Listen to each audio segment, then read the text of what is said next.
Pregnant wife survived mistress's poison, became richest woman in town. The candles flickered against the crystal wine glasses as Sarah Mitchell smoothed her hands over her 7-month pregnant belly, excitement bubbling through her like champagne. At 42, this pregnancy had been unexpected but deeply wanted, a precious gift that would complete their perfect suburban life.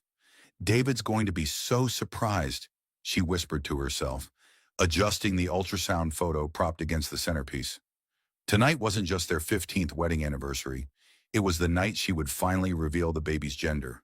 A daughter, their little hope.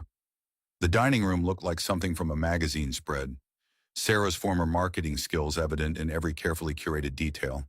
White roses, David's favorite wine breathing on the sideboard, and his preferred meal of herb-crusted salmon with roasted vegetables waiting in the warming oven. She'd even worn the emerald dress he'd bought her for their anniversary last year, though it now stretched tightly across her changing body. At 42, Sarah sometimes caught herself in mirrors and wondered where the confident marketing executive had gone. The woman who'd once commanded boardrooms and closed million-dollar deals had gradually faded into the background of PTA meetings and grocery runs. But David always said he preferred her this way. My beautiful wife, taking care of our home. The sound of his BMW pulling into the driveway sent a thrill through her. After 15 years of marriage, she still felt that flutter when he came home. Some women in her book club complained about losing the spark, but Sarah and David were different. They were solid, unbreakable. Honey, I'm home, David's voice carried from the foyer, but there was something off about his tone. Distracted, distant. In here, Sarah called, lighting the final candle. I have the most amazing surprise for you. David appeared in the doorway, tall and still handsome at 45, his salt and pepper hair perfectly styled despite a long day at the law firm. But he was looking at his phone, thumbs moving rapidly across the screen. Sorry, just finishing up some work emails, he said without glancing up. Something smells good. Sarah's smile faltered slightly. It's salmon, your favorite, and I have news about the baby. That's great, sweetheart. David's phone buzzed again, and his attention immediately shifted back to the screen. A small smile played at his lips as he read whatever message had just arrived. David. Sarah stepped closer, trying to catch his eye. Could you put the phone away? This is important. Of course, sorry. He slipped the device into his pocket, but not before Sarah caught a glimpse of the contact name V with a heart emoji. You look beautiful tonight. The compliment should have warmed her, but something cold was settling in her stomach. Whose vibe? What? David's expression was blank, too blank. I have no idea what you mean. On your phone, someone with a heart emoji was texting you. David laughed, but it sounded forced. Honey, you're being paranoid.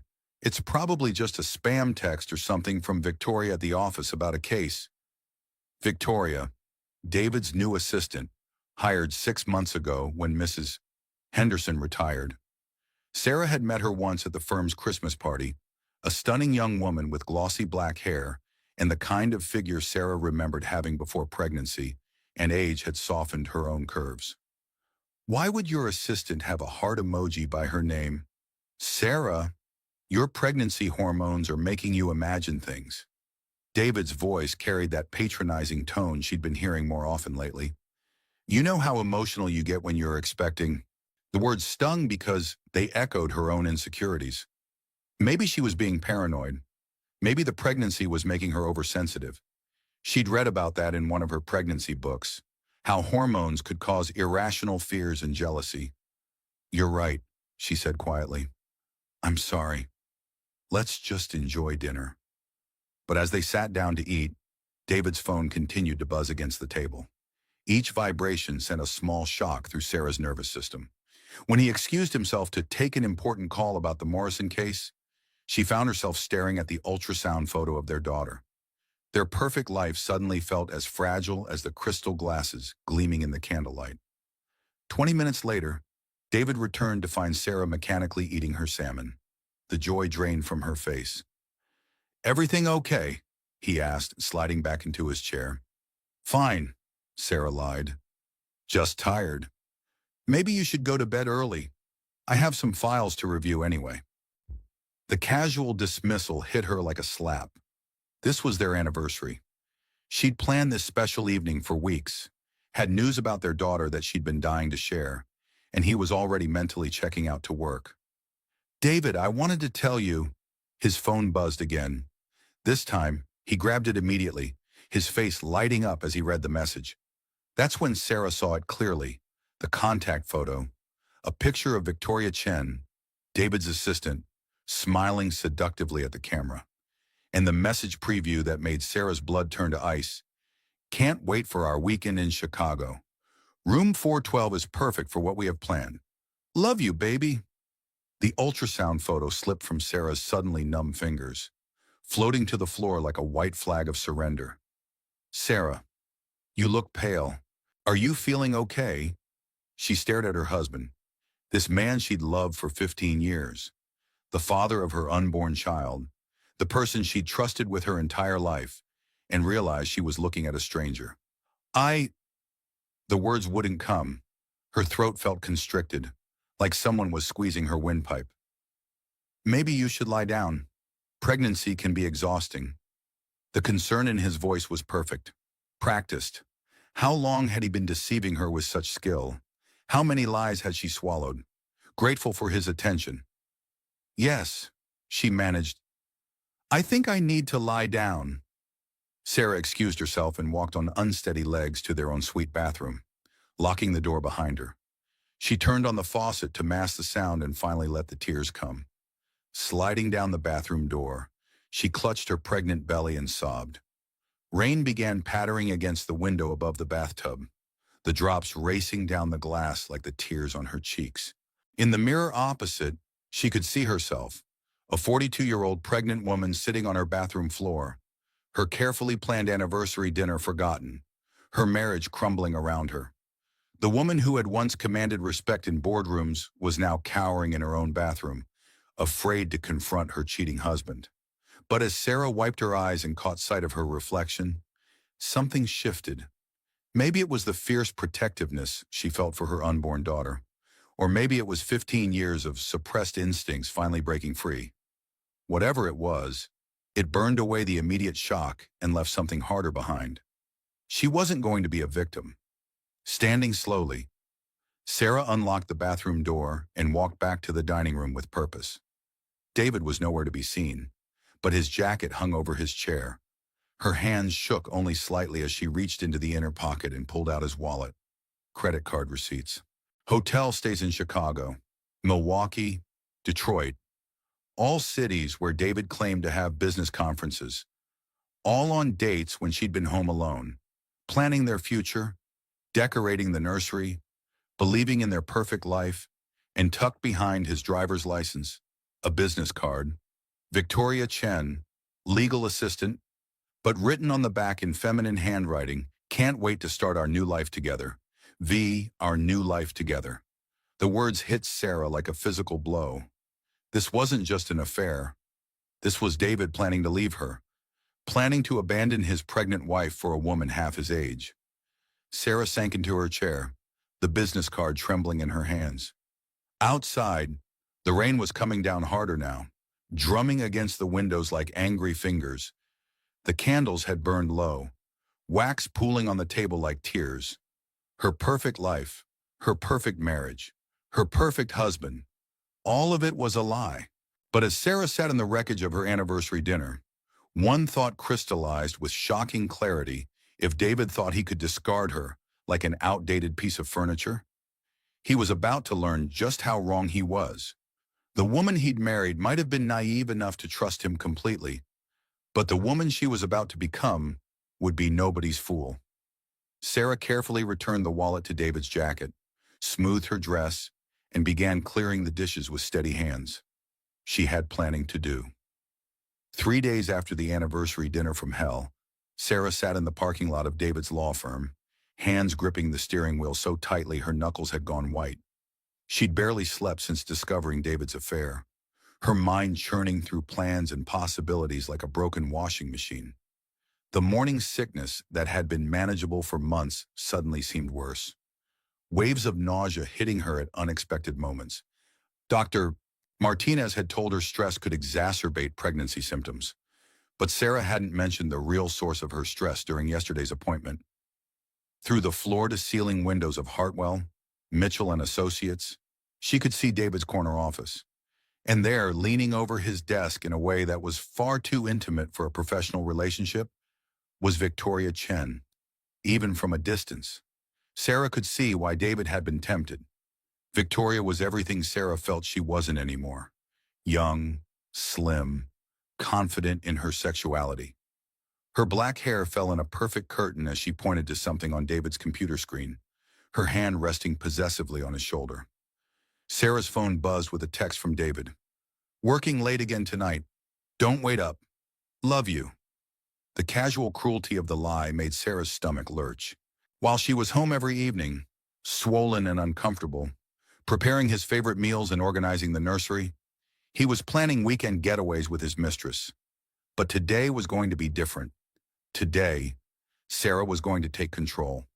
She'd researched Victoria Chen extensively over the past 72 hours, using skills she hadn't employed since her marketing days. 28 years old, hired 6 months ago, graduated summa cum laude from Northwestern, single, no children, lived in a trendy downtown apartment that cost more than most people's salaries. Sarah had also discovered that Victoria had a standing coffee order at the Starbucks 2 blocks from the office, oat milk latte with an extra shot, every day at 10:15 a.m. It was 10:10 now. Sarah entered the coffee shop and positioned herself near the pickup counter, her pregnant belly making her feel simultaneously invisible and conspicuous. Professional women in sharp suits barely glanced at the obviously domestic housewife, dismissing her as irrelevant to their ambitious lives. Victoria arrived precisely on schedule, her heels clicking confidently on the marble floor. Up close, she was even more striking: high cheekbones, flawless skin, and an aura of self-possession that Sarah envied despite herself. "Excuse me," Sarah said as Victoria collected her latte. "You're Victoria Chen, aren't you, from Hartwell, Mitchell and Associates?" Victoria turned, her dark eyes scanning Sarah with cool assessment. Recognition flickered across her features. She knew exactly who Sarah was. "Yes," Victoria replied carefully. "And you are Sarah Mitchell, David's wife." For just a moment, Victoria's composure slipped. Her grip tightened on her coffee cup, and Sarah caught a flash of something that might have been guilt. But it vanished so quickly, Sarah wondered if she'd imagined it. "Oh," Victoria said, recovering her poise. "How nice to meet you properly. David speaks of you often." The lie was delivered with such smoothness that Sarah almost admired her audacity. "I'm sure he does. Could we talk, perhaps somewhere more private?" Victoria glanced around the crowded coffee shop, then nodded toward a corner table. They sat across from each other like combatants preparing for battle. Sarah's hands folded protectively over her belly, Victoria's manicured fingers wrapped around her latte. "I know about the affair," Sarah said quietly. Victoria didn't even blink. "I'm sorry, but I have no idea what you're talking about. The hotels and the texts, the weekend in Chicago." Sarah pulled out David's credit card receipts, spreading them on the table like evidence in a trial. "Room 412, wasn't it?" Something shifted in Victoria's expression. The mask of professionalism slipped, revealing something harder underneath. "Mrs. Mitchell," Victoria said, leaning forward slightly. "I think you're confused. David and I have a strictly professional relationship." "Is that what you call it?" Sarah's voice remained calm despite the rage building inside her. "What would you call those heart emojis than professional development?" Victoria was quiet for a long moment, studying Sarah with calculating eyes. Then, surprisingly, she smiled. "You know what, you're right." Victoria sat back in her chair, her demeanor completely changed. Gone was the pretense of innocence, replaced by cold confidence. "David and I are together, have been for months." The casual admission hit Sarah like a physical blow, even though she'd known it was coming. "But here's what you need to understand," Victoria continued, her voice sweet as poisoned honey. David doesn't love you anymore. He told me your marriage has been dead for years. You're just too pathetic to see it. Sarah's hands instinctively moved to protect her belly. I'm carrying his child. A mistake he regrets. Victoria's smile grew sharper. Did you really think a baby would save your marriage? You're 42. Sarah, you're not the woman he married. You're not the woman he wants. Each word was designed to cut, and Victoria delivered them with surgical precision. But Sarah had spent the last 3 days preparing for this moment, steeling herself for whatever cruelty Victoria might unleash. What do you want? Sarah asked. I want you to accept reality. David is going to leave you. The only question is whether you make it ugly or accept it gracefully. Victoria leaned forward again, her voice dropping to an intimate whisper. I could make this very difficult for you. A pregnant woman, abandoned by her husband for a younger woman. The media would have a field day. Your family, your friends, everyone would know what a failure you are. You seem to have thought this through carefully. I have. I always plan ahead. Victoria's confidence was absolute. I know this must be hard for you. Sarah, I almost feel sorry for you, but this is just how life works. The strong survive, the weak get replaced. Sarah nodded slowly, as if accepting defeat. You're probably right. I should just let him go. I'm glad you're being reasonable. Victoria's voice took on a patronizing tone. It's better for everyone this way, including your baby. Children need stable homes, not bitter custody battles. You've really thought of everything, haven't you? I told you, I plan ahead. Victoria stood, gathering her purse with satisfied efficiency. I should get back to the office. David's expecting me. She started to leave, then paused and turned back. Oh, and Sarah, you should be taking better care of yourself during your pregnancy. All that stress isn't good for the baby. Make sure you're taking your vitamins. Victoria walked away, her heels clicking with the rhythm of victory. But something about her parting comment lingered in Sarah's mind as she sat alone at the corner table, staring at the credit card receipts scattered across the surface. Make sure you're taking your vitamins. Sarah thought about the prenatal vitamins David had been bringing her for the past 6 weeks. He'd explained that his firm had a special relationship with a compounding pharmacy that made superior supplements for expecting mothers. She'd been grateful for his thoughtfulness, touched that he was taking such care of her health. But now, with Victoria's words echoing in her head, Sarah remembered how sick she'd been feeling lately. The nausea that seemed worse than typical morning sickness, the dizzy spells, the way her stomach cramped after taking the vitamins David brought home. I always plan ahead. Sarah's blood turned to ice as the implications hit her. She pulled out her phone and called Dr. Martinez's office. I need to speak with the doctor immediately, she told the receptionist. I think someone might be trying to poison me. An hour later, Sarah sat in Dr. Martinez's office, staring at the bottle of prenatal vitamins David had given her just that morning. These don't look like any prenatal vitamins I've ever prescribed, Dr. Martinez said, examining the pills under a magnifying glass. The color is wrong, and they don't have any manufacturer markings. My husband said they came from a special pharmacy. Sarah, I'm going to be very direct with you. Based on your symptoms and what you've told me about your domestic situation, I think we need to run some blood tests immediately. Sarah's hands shook as she signed the consent forms. How long will it take to get results? I'm putting a rush on this. We should know by tomorrow morning. Dr. Martinez's expression was grave. In the meantime, I want you to stop taking these vitamins immediately. And Sarah, if my suspicions are correct, we may need to involve the police. That evening, Sarah sat at her kitchen table, staring at the bottle of vitamins David had so lovingly provided. The same vitamins Victoria had reminded her to take, with that satisfied smile playing at her lips. The strong survive, the weak get replaced, but Victoria had made one crucial mistake. She'd underestimated her opponent. Sarah might have been naive about her husband's affair, but she'd spent 15 years as a successful marketing executive before becoming a housewife. She knew how to research, how to plan, and how to execute a strategy. More importantly, she was carrying David's child, and there was nothing more dangerous than a mother protecting her baby. As if summoned by her thoughts, David walked through the front door, his face lighting up with that practiced smile she now recognized as completely false. "Hey, sweetheart," he said, kissing her cheek with Judas-level tenderness. "How was your day?" "Fine," Sarah replied, her voice steady. "Yours?" "Busy. Lots of cases to review." He glanced at the vitamin bottle on the table. "You haven't taken your vitamins yet. It's important to stay on schedule." Sarah picked up the bottle, examining it as if seeing it for the first time.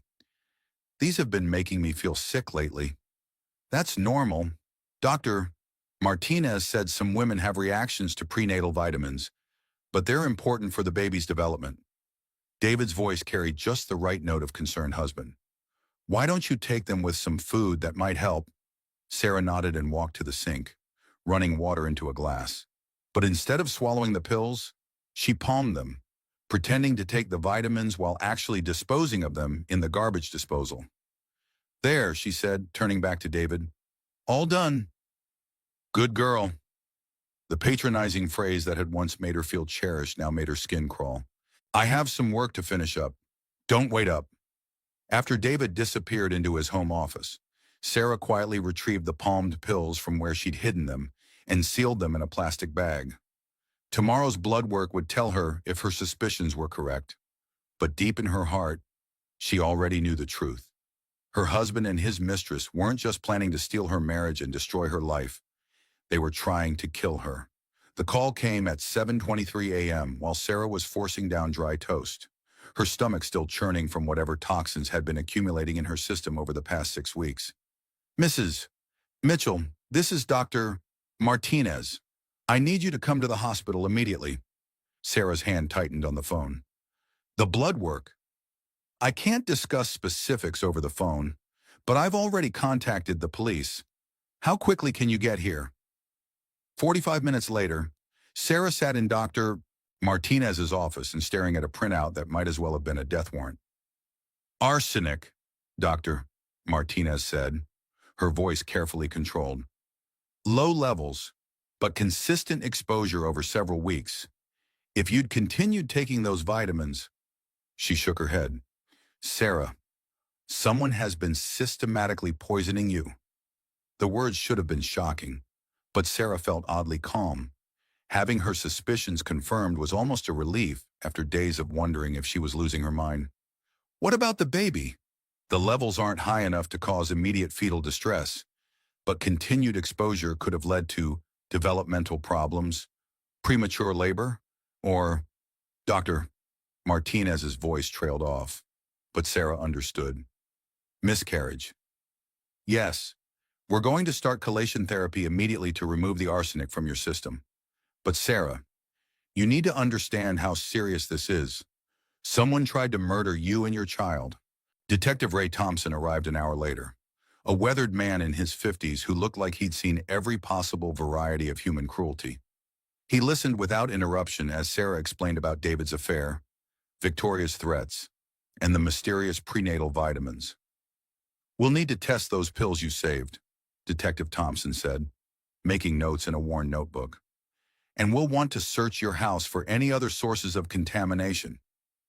"My husband doesn't know I know about the poisoning," Sarah said. "Should I tell him?" Detective Thompson exchanged a look with Dr. Martinez. "Actually, Mrs. Mitchell, it might be better if you didn't. If your husband is involved in this conspiracy, we don't want to alert him that we're investigating." Conspiracy. The word made everything feel surreal, like she'd stumbled into someone else's nightmare. "What do I do now?" "You go home and act normal. Don't take any more vitamins, obviously. Don't eat or drink anything your husband prepares. And call me immediately if anything seems off." Sarah drove home in a daze, her hands shaking on the steering wheel. Every few minutes, the baby would kick, a reassuring reminder that despite everything, her daughter was still fighting to be born. She pulled into her driveway just as David was leaving for work. Perfect timing. Hey, sweetheart, he said, jogging over to her car with that concerned husband expression she now recognized as theater. You were gone early. Everything okay? Just a routine checkup, Sarah replied, amazed at how steady her voice sounded. Dr. Martinez wanted to check my blood pressure. And everything's fine. The baby's developing normally. Relief flickered across David's features. So brief she almost missed it. But Sarah was looking for it now, cataloging every micro-expression, every tell that revealed his true feelings. That's wonderful. David leaned down to kiss her cheek, and Sarah had to fight not to recoil. I should get to the office. Big day ahead. Yes, Sarah thought. I'm sure Victoria's waiting for you. Don't work too late, she said aloud. I'll try not to. David paused at his car door. Oh, and honey, you forgot to take your vitamins this morning. I left them on the kitchen counter. Sarah's blood chilled. He'd been watching her, monitoring her compliance with his poisoning schedule. I'll take them right after breakfast, she promised. David smiled and drove away, leaving Sarah standing in her driveway, wondering how long her husband had been planning to kill her. The house felt different now, contaminated by the knowledge of David's betrayal. Sarah walked through rooms that had once felt like sanctuaries, now seeing potential weapons everywhere. How many meals had David prepared? How many cups of tea had he made with such loving attention?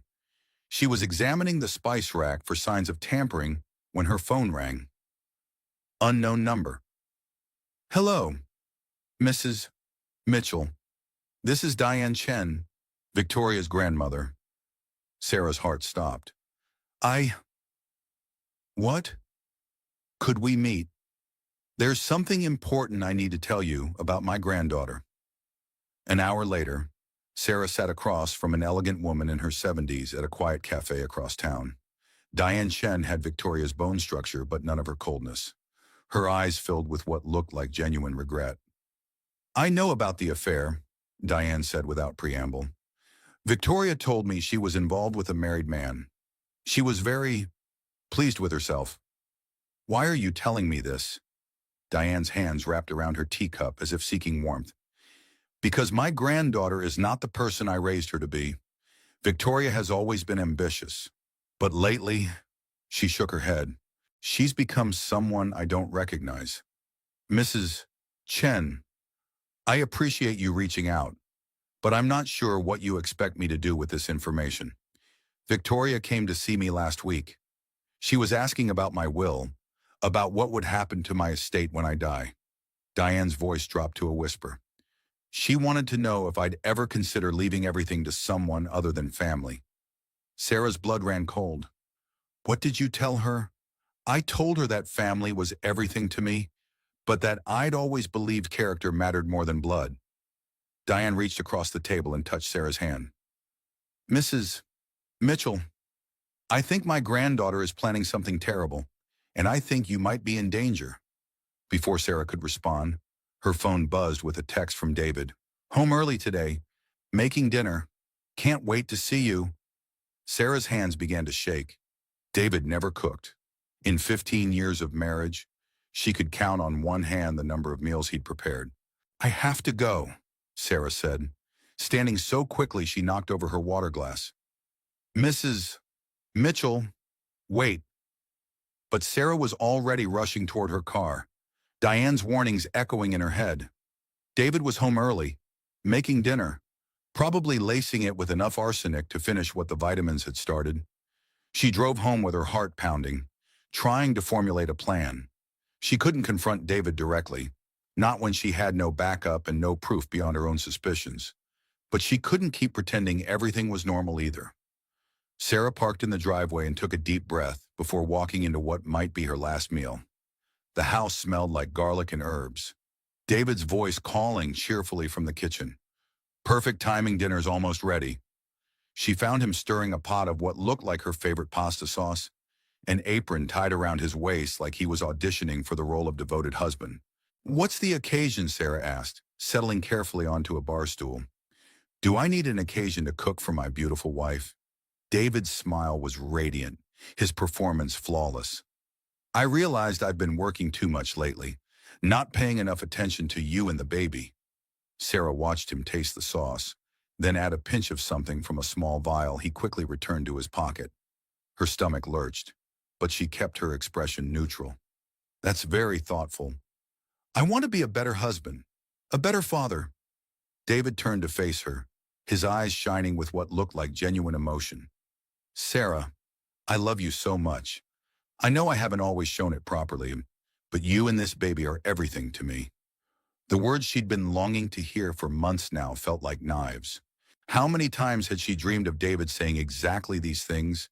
How many nights had she lain awake, wondering if she was losing him, if she wasn't enough anymore?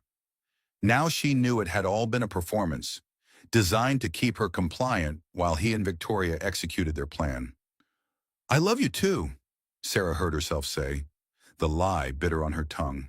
David served the pasta with a flourish, garnishing her plate with fresh basil and Parmesan cheese. It looked delicious, like something from a restaurant. Sarah could smell the garlic and tomatoes, the herbs that made her mouth water despite her terror. Bon appétit, David said, raising his wine glass in a toast. To new beginnings. Sarah picked up her fork, knowing that every bite might be poisoned, but equally aware that refusing to eat would expose her knowledge and potentially escalate the danger. She was lifting the first forkful to her mouth when her phone rang. Let it go to voicemail, David said quickly, but Sarah was already looking at the screen. Dr. Martinez. It might be about the baby, Sarah said, answering before David could stop her. Sarah, thank God. Where are you? At home, having dinner with my husband. There was a pause. Then Dr. Martinez's voice, urgent and clear. Don't eat anything. The police found more arsenic in your home water supply. Someone has been systematically contaminating everything you consume. Sarah's eyes met David's across the dinner table. His face had gone completely white, all pretense abandoned. Sarah. Dr. Martinez's voice was tinny through the phone speaker. Sarah, are you there? Yes, Sarah whispered, still staring at her husband. I'm here. David lunged across the table, grabbing for the phone, but Sarah was already moving. She ran toward the front door, David chasing behind her, shouting explanations that made no sense. Sarah, wait. You don't understand. This isn't what it looks like. She made it to the driveway before the cramping started. A sharp, twisting pain in her abdomen that sent her to her knees on the concrete. Sarah. David's voice was behind her, but it sounded far away, like he was calling from the bottom of a well. The last thing she remembered was the taste of copper in her mouth and the sound of sirens in the distance, growing louder and louder until they drowned out everything else. When the EMTs found her, Sarah was unconscious on her driveway, blood seeping through her dress, her husband standing over her with his cell phone pressed to his ear. Yes, they heard him say as they worked to stabilize her. Yes, I understand. We'll have to move up the timeline. Sarah's eyes fluttered open to the steady beep of hospital monitors and the antiseptic smell of intensive care. Through the haze of medications, she could hear voices in the hallway. Dr.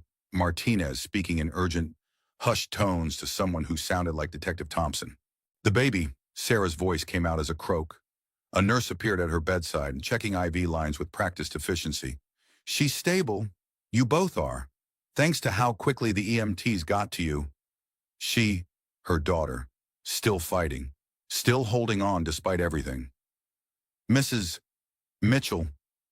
Detective Thompson entered the room, his expression grim. How are you feeling? Like I've been poisoned, Sarah said, attempting a weak smile. That's because you have been extensively. Detective Thompson pulled out his notebook. We found arsenic in your home water supply, in your prenatal vitamins, and in the pasta sauce your husband was serving when you collapsed. Sarah closed her eyes, letting the full scope of David's betrayal wash over her. How long? Based on the levels in your system, probably 6 to 8 weeks of steady exposure. Whoever did this was very careful to keep the doses low enough to avoid immediate detection, but high enough to gradually weaken your system. And the baby will be fine, according to Dr. Martinez. But Sarah, Detective Thompson leaned forward. We searched your house while you were unconscious. What we found goes far beyond attempted murder. Over the next hour, Detective Thompson laid out the evidence they'd uncovered. David and Victoria's affair was just the tip of the iceberg.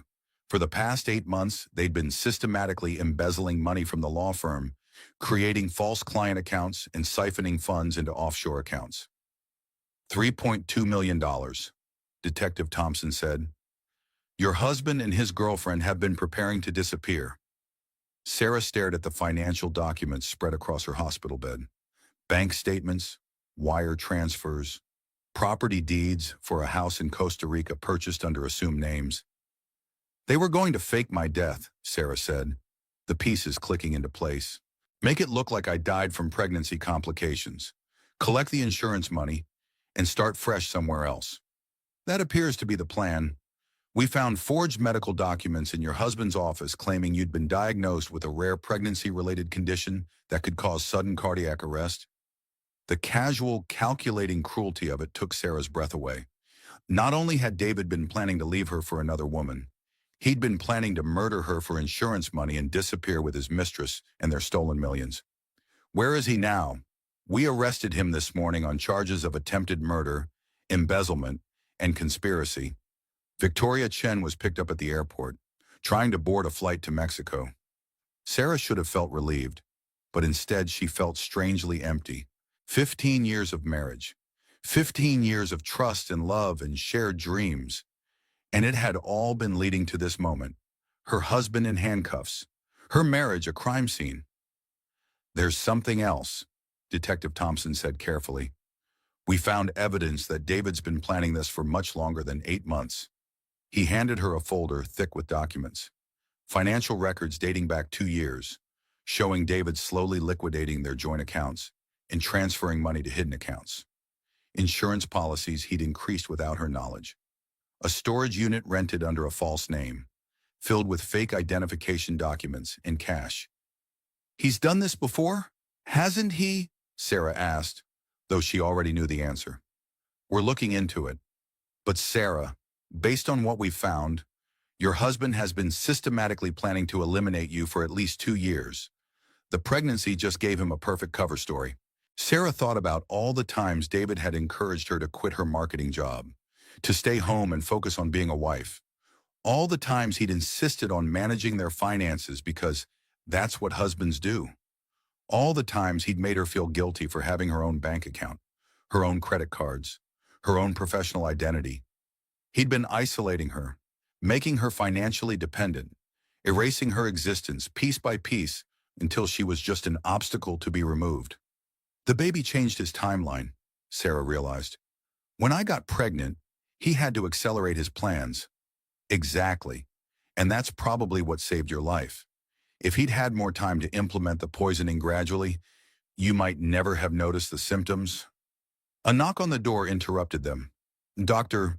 Martinez entered with another woman Sarah didn't recognize, a tall, striking black woman in an expensive suit who radiated the kind of confidence Sarah remembered having in her former life.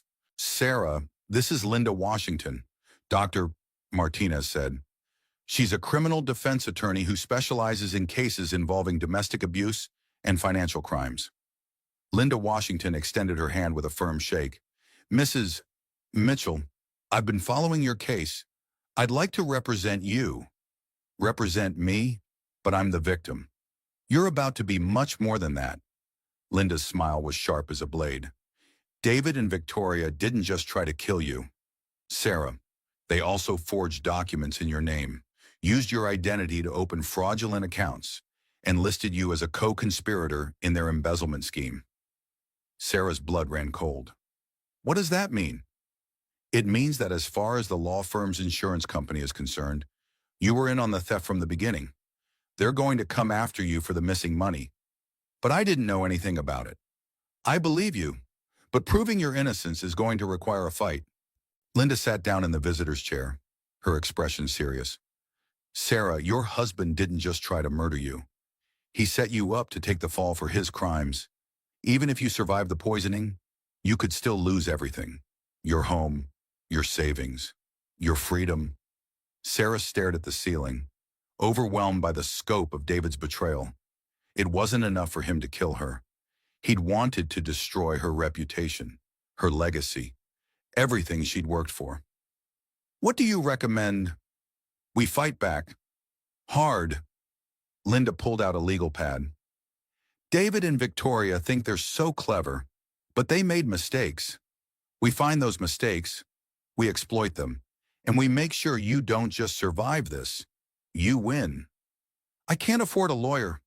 David controlled all our finances. I'm taking this case pro bono. Sarah, what happened to you is part of a pattern I've seen too many times. Successful women systematically isolated and destroyed by the men they trust. I don't just want to clear your name. I want to make David and Victoria pay for what they've done. Over the next 2 days, while Sarah recovered from the arsenic poisoning, Linda worked around the clock to build their defense. She discovered that David had been forging Sarah's signature on documents for months, using her identity to guarantee loans for his embezzlement scheme. But Linda also found something else, evidence that Victoria had been blackmailing other wealthy men, using affairs and financial crimes to extort money before disappearing to new cities, new victims. She's done this before, Linda explained during one of their strategy sessions. Milwaukee, Detroit, Phoenix. Always the same pattern.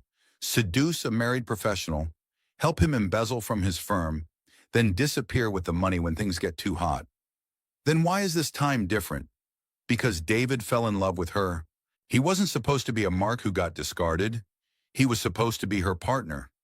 But Victoria is too smart to trust anyone completely. She's been setting him up too. Linda showed Sarah bank records proving that Victoria had been skimming money from their joint offshore accounts, creating her own escape fund. She was planning to betray David the same way he betrayed you. For the first time since this nightmare began, Sarah felt something that might have been satisfaction. David thought he was so clever, but he'd been played by an expert. What happens now? Now we make sure you don't go down with their ship. But the next morning brought devastating news. David's lawyer had filed paperwork claiming that Sarah had been the mastermind behind the embezzlement scheme, that David had only been following her orders, and that the poisoning had been a suicide attempt designed to avoid prosecution. He's going to claim you tried to kill yourself and frame him, Linda explained. It's a desperate move, but it might work. You're alive to contradict his story, but you were unconscious for critical hours. There's enough ambiguity for reasonable doubt. Sarah stared at the legal documents that painted her as a master criminal. How is this possible? Because David's been planning this defense for months. Every forged signature, every fraudulent document, every fake account, it all points back to you as the supposed mastermind. But the arsenic could have been self-administered as part of an elaborate suicide frame job. It sounds insane, but I've seen juries buy stranger stories. Sarah felt the walls closing in around her. Even surviving David's murder attempt wasn't enough. He was still trying to destroy her, still trying to escape the consequences of his crimes. What do? We prove he's lying. But Sarah, I need you to understand something. This isn't just about clearing your name anymore. If David's story gains traction, you could be looking at serious prison time. How long? 20 to life. Sarah closed her eyes, one hand resting protectively on her belly. Her daughter was going to be born into a world where her mother was either dead or in prison, where her father was a convicted criminal. There has to be something we can do. There is, but you're not going to like it. Linda explained her strategy. To prove Sarah's innocence, they would need to demonstrate that she couldn't have orchestrated such a complex financial crime while being systematically poisoned. But that meant publicizing every detail of her humiliation. The affair, the poisoning, the fake pregnancy complications David had planned to use as cover for her murder. Your private life becomes public. Every intimate detail of your marriage, every sign you missed about David's deception, every moment of your victimization gets aired in court and reported in the media. Sarah thought about her family, her friends, her former colleagues. Everyone she'd ever known would see her portrayed as either a criminal mastermind or a pathetic victim who couldn't see her own husband plotting to kill her. And if I don't fight, you go to prison for crimes you didn't commit while David and Victoria eventually get reduced sentences for cooperating against you. Sarah looked out the hospital window at the city where she'd once been a successful marketing executive, where she'd built a life and a career and a marriage that had all turned out to be lies. But inside her, their daughter kicked with fierce determination, reminding Sarah that she wasn't just fighting for herself anymore. "Let's destroy them," Sarah said quietly. Linda Washington smiled. "Now you're talking?" The headlines started appearing 3 days after Sarah was released from the hospital. Pregnant wife accused in $1 million embezzlement scheme. The photos they used were from her LinkedIn profile, professional headshots from her marketing days that now looked sinister under headlines that painted her as a master criminal. Sarah sat in the cramped office of her court-appointed attorney, staring at newspaper clippings spread across the metal desk like evidence in a trial she was already losing. 8 months pregnant and exhausted from weeks of arsenic poisoning. She felt like she was drowning in a nightmare that kept getting worse. "How did this happen so fast?" Sarah asked, her voice hollow as she picked up a copy of the Chicago Tribune. The headline read, "Housewife or Mastermind, Sarah Mitchell's Double Life Exposed." Below it was a photo of her house, their perfect suburban sanctuary, now cordoned off with yellow crime scene tape. "David's lawyer is very good at what he does," replied Jim Morrison, a public defender who looked like he'd rather be anywhere else. "Marcus Steinberg doesn't just defend criminals, he destroys their victims.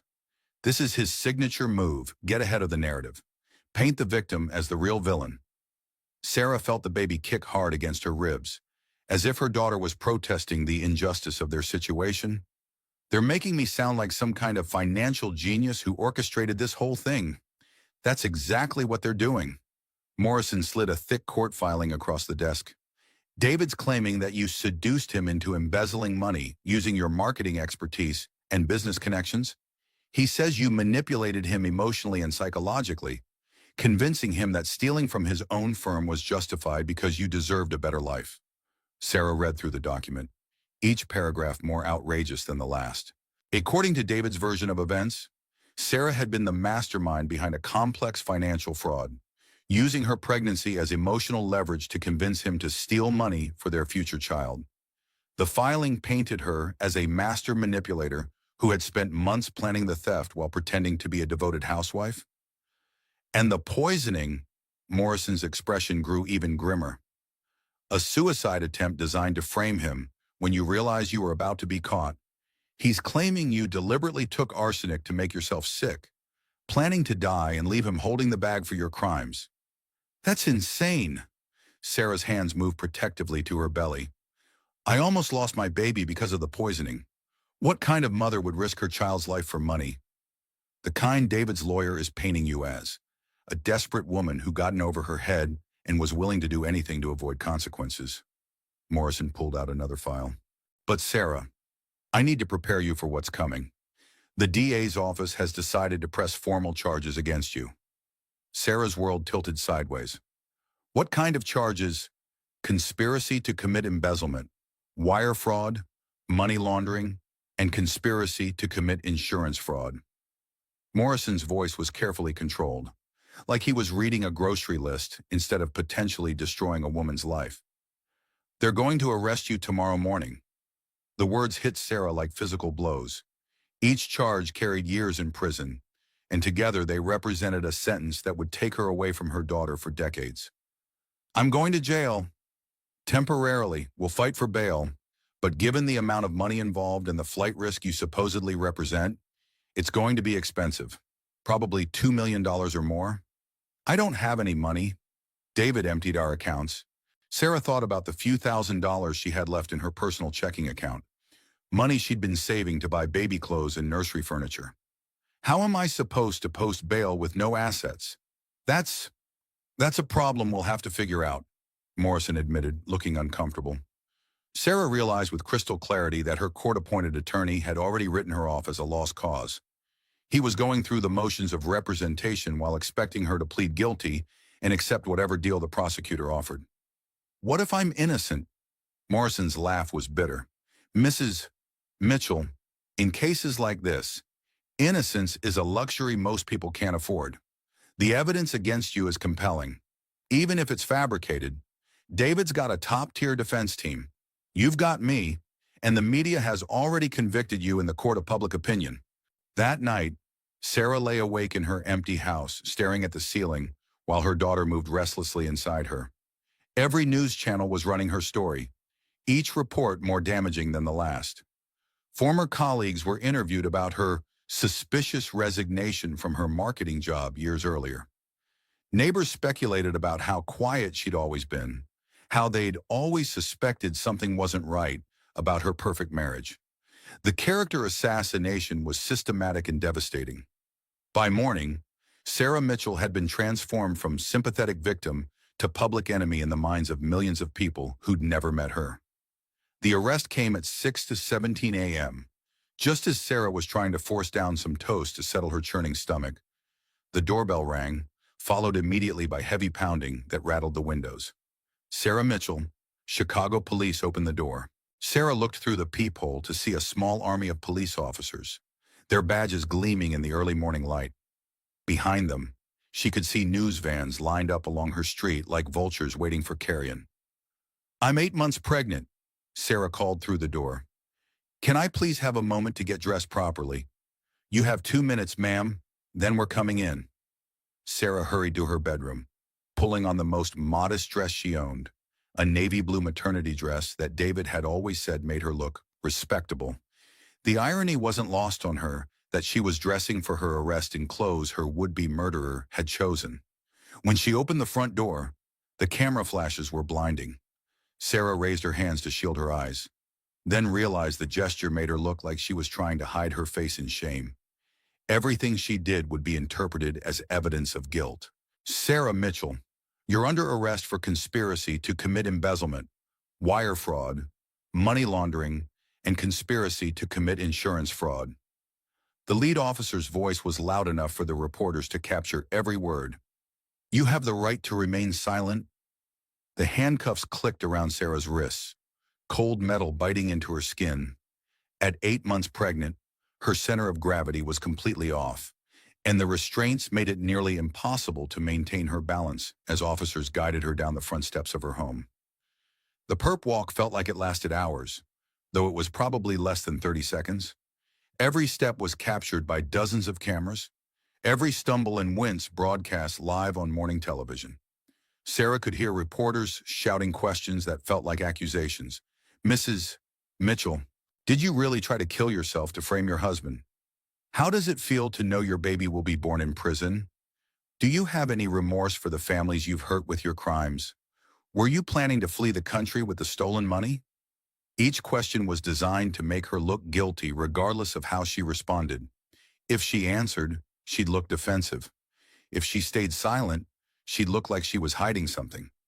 The media circus was perfectly orchestrated to destroy what remained of her reputation. Sarah kept her eyes down, focusing on not falling as she navigated the steps to the police car. But she could feel the cameras capturing every angle, every expression, every moment of her humiliation. By the time the evening news aired, these images would be seared into the public consciousness. Sarah Mitchell, the pregnant criminal, being led away in handcuffs. At 8 months pregnant, Sarah barely fit in the back of the police cruiser. The handcuffs forced her shoulders into an unnatural position, and the baby kicked frantically as if sensing her mother's distress. Sarah tried to find a comfortable position, but everything hurt: her back, her wrists, her heart. The booking process was a nightmare of fingerprints, mugshots, and strip searches that violated every remaining shred of her dignity. Sarah stood in an orange jumpsuit that stretched obscenely over her pregnant belly, trying not to cry as female officers searched her body for weapons and contraband. "Spread your legs wider," one officer commanded. "Arms up." Sarah complied, feeling like an animal being processed for slaughter. The jumpsuit was too small, the fabric straining across her stomach in a way that made her feel exposed and vulnerable. When they finally led her to a holding cell, Sarah sank onto the concrete bench and allowed herself to cry for the first time since her arrest. The holding cell was a concrete box with fluorescent lights that buzzed constantly overhead. Sarah shared the space with three other women, a prostitute coming down from a drug high, a shoplifter who kept muttering to herself, and a woman who'd been arrested for attacking her ex-boyfriend with a baseball bat. "You're that lady from the news," said the woman with track marks on her arms, studying Sarah with glassy eyes. "The one who stole all that money." "I didn't steal anything," Sarah said quietly, one hand resting protectively on her belly. "That's what they all say." "Honey," the woman laughed, but there was no humor in it. "Rich lady like you, living in a big house, married to a lawyer. You got greedy and got caught." Sarah wanted to explain, to tell these women about David's betrayal, about Victoria's poisoning, about the systematic destruction of her life, but she realized it didn't matter. In their eyes, she was just another privileged woman who'd fallen from grace. Hours passed with no word from Morrison or anyone else. Sarah sat on the concrete bench, trying to find a position that didn't make her back ache, while her daughter kicked and squirmed inside her. The baby seemed to sense the stress, moving more frantically than usual. It was nearly noon when the contractions started. At first, Sarah thought it was just the baby responding to her stress, but as the cramping grew stronger and more regular, she realized with growing panic that she was going into labor. At 8 months pregnant, in a jail cell, surrounded by criminals who thought she was a thief. "Officer," Sarah called toward the barred door. "Officer, I need help." The guard who eventually responded was a tired-looking woman in her 50s who'd clearly seen everything the criminal justice system had to offer. "What's the problem?" "I think I'm in labor. I'm having contractions." The guard looked skeptical. "You sure you're not just trying to get attention? Lot of inmates fake medical emergencies." Another contraction hit, stronger than the first, and Sarah doubled over in pain. "Please," she gasped. "I'm 8 months pregnant. Something's wrong." The next hour was a blur of pain, panic, and bureaucratic incompetence. Sarah was eventually taken to the prison medical facility, where a nurse with dead eyes examined her briefly and declared that she was probably just experiencing false labor due to stress. "First-time mothers often mistake anxiety for labor pains," the nurse said dismissively. "We'll monitor you for a few hours, but you're probably fine." But Sarah knew her body, and she knew something was very wrong. The contractions were getting stronger and more frequent, and she could feel her daughter moving in distress. The arsenic poisoning, the stress of the arrest, the physical trauma of being processed through the criminal justice system, it was all taking a toll on her pregnancy. "I need to go to a real hospital," Sarah insisted. "Please, something's happening to my baby." It took 3 more hours and a direct order from a judge before Sarah was finally transferred to Chicago General Hospital, handcuffed to a gurney, while cameras filmed her journey from the jail to the ambulance. Dr. Martinez was waiting in the emergency room, her face a mask of professional concern mixed with personal outrage. 8 months pregnant, and they kept you in a holding cell for 6 hours. Dr. Martinez's voice was carefully controlled, but Sarah could hear the fury underneath. "Sarah, you're in active preterm labor. Your baby is trying to be born right now." The words hit Sarah like a physical blow. Her daughter was coming early, in the middle of a legal nightmare that could destroy both their lives. "Is she going to be okay?" "We're going to do everything we can to stop the labor and keep her safe. But Sarah, the stress you've been under has pushed your body past its breaking point." As medical staff worked around her, Sarah caught glimpses of reporters gathering in the hospital lobby. Even her premature labor was becoming a media spectacle. Another chapter in the story of the pregnant embezzlement suspect. A new voice cut through the medical chaos. "Where is my client?" Sarah turned to see a tall, striking black woman in an expensive suit striding into the emergency room with the confidence of someone who owned every space she entered. The woman radiated the kind of professional competence Sarah remembered having in her former life. "I'm Linda Washington," the woman said, extending her hand with a firm shake. I'm a criminal defense attorney who specializes in cases involving domestic abuse and financial crimes. Mrs. Mitchell, I'd like to represent you. I can't afford a lawyer, Sarah said weakly, another contraction making her grip the hospital bed rails. Especially not someone like you. Linda's smile was sharp as a blade. Mrs. Mitchell, someone who believes in your innocence has retained my services. You're not going to face this alone anymore. I can't reveal that information yet, but I can tell you that your benefactor has the resources to fight David's legal team on equal terms. Linda pulled out a legal pad. Now, before your daughter decides to make her dramatic entrance, we need to discuss strategy. As Dr. Martinez worked to stabilize Sarah's labor and Linda Washington began planning their legal counterattack, Sarah felt something she hadn't experienced since this nightmare began hope. But outside the hospital room, cameras were still rolling, and tomorrow's headlines were already being written. The story of the pregnant criminal's premature labor would dominate the news cycle, adding another layer of public humiliation to Sarah's ordeal. Sarah looked at the monitors showing her daughter's heartbeat, strong and steady despite everything, and made a promise to the child who was fighting to be born into this chaos. I'm going to fix this, she whispered. Whatever it takes, I'm going to prove we're innocent and give you the life you deserve. The battle for Sarah Mitchell's freedom was about to begin in earnest, and this time, she had a warrior fighting beside her. The contractions were coming every 2 minutes now, each one a tsunami of pain that left Sarah gasping and gripping the hospital bed rails with white knuckles. Through the delivery room windows, she could see the media circus growing larger by the hour. News vans, reporters with cameras, protesters holding signs that read both, "Free Sarah Mitchell and lock her up." Her blood pressure is spiking. Dr. Martinez announced to the medical team bustling around the delivery room. We need to get this baby out now, or we're going to lose them both. Sarah's vision blurred as another contraction peaked, but through the haze of pain, she could see Linda Washington pacing in the hallway outside. Her phone pressed to her ear as she coordinated what looked like a military operation. Whatever legal strategy Linda was planning, it would have to wait. Sarah's daughter had decided that today was the day she was coming into the world, ready or not. Sarah, I need you to focus on me, Dr. Martinez said, her voice cutting through the chaos. Your daughter is in distress. Her heart rate is dropping with each contraction. We need to deliver her immediately. The words hit Sarah like ice water. After everything she'd survived, the poisoning, the betrayal, the arrest, the humiliation, her baby was still in danger.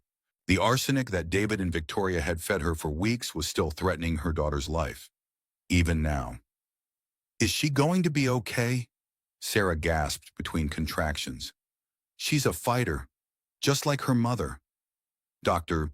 Martinez replied, but we need to help her fight. A nurse appeared at Sarah's side with papers to sign, emergency cesarean consent forms that Sarah could barely read through her tears and the mounting pain. Her hands shook as she scrawled her signature, authorizing doctors to cut her open to save the baby that David had tried so hard to kill. Wait, Linda Washington's voice cut through the medical bustle as she strode into the delivery room.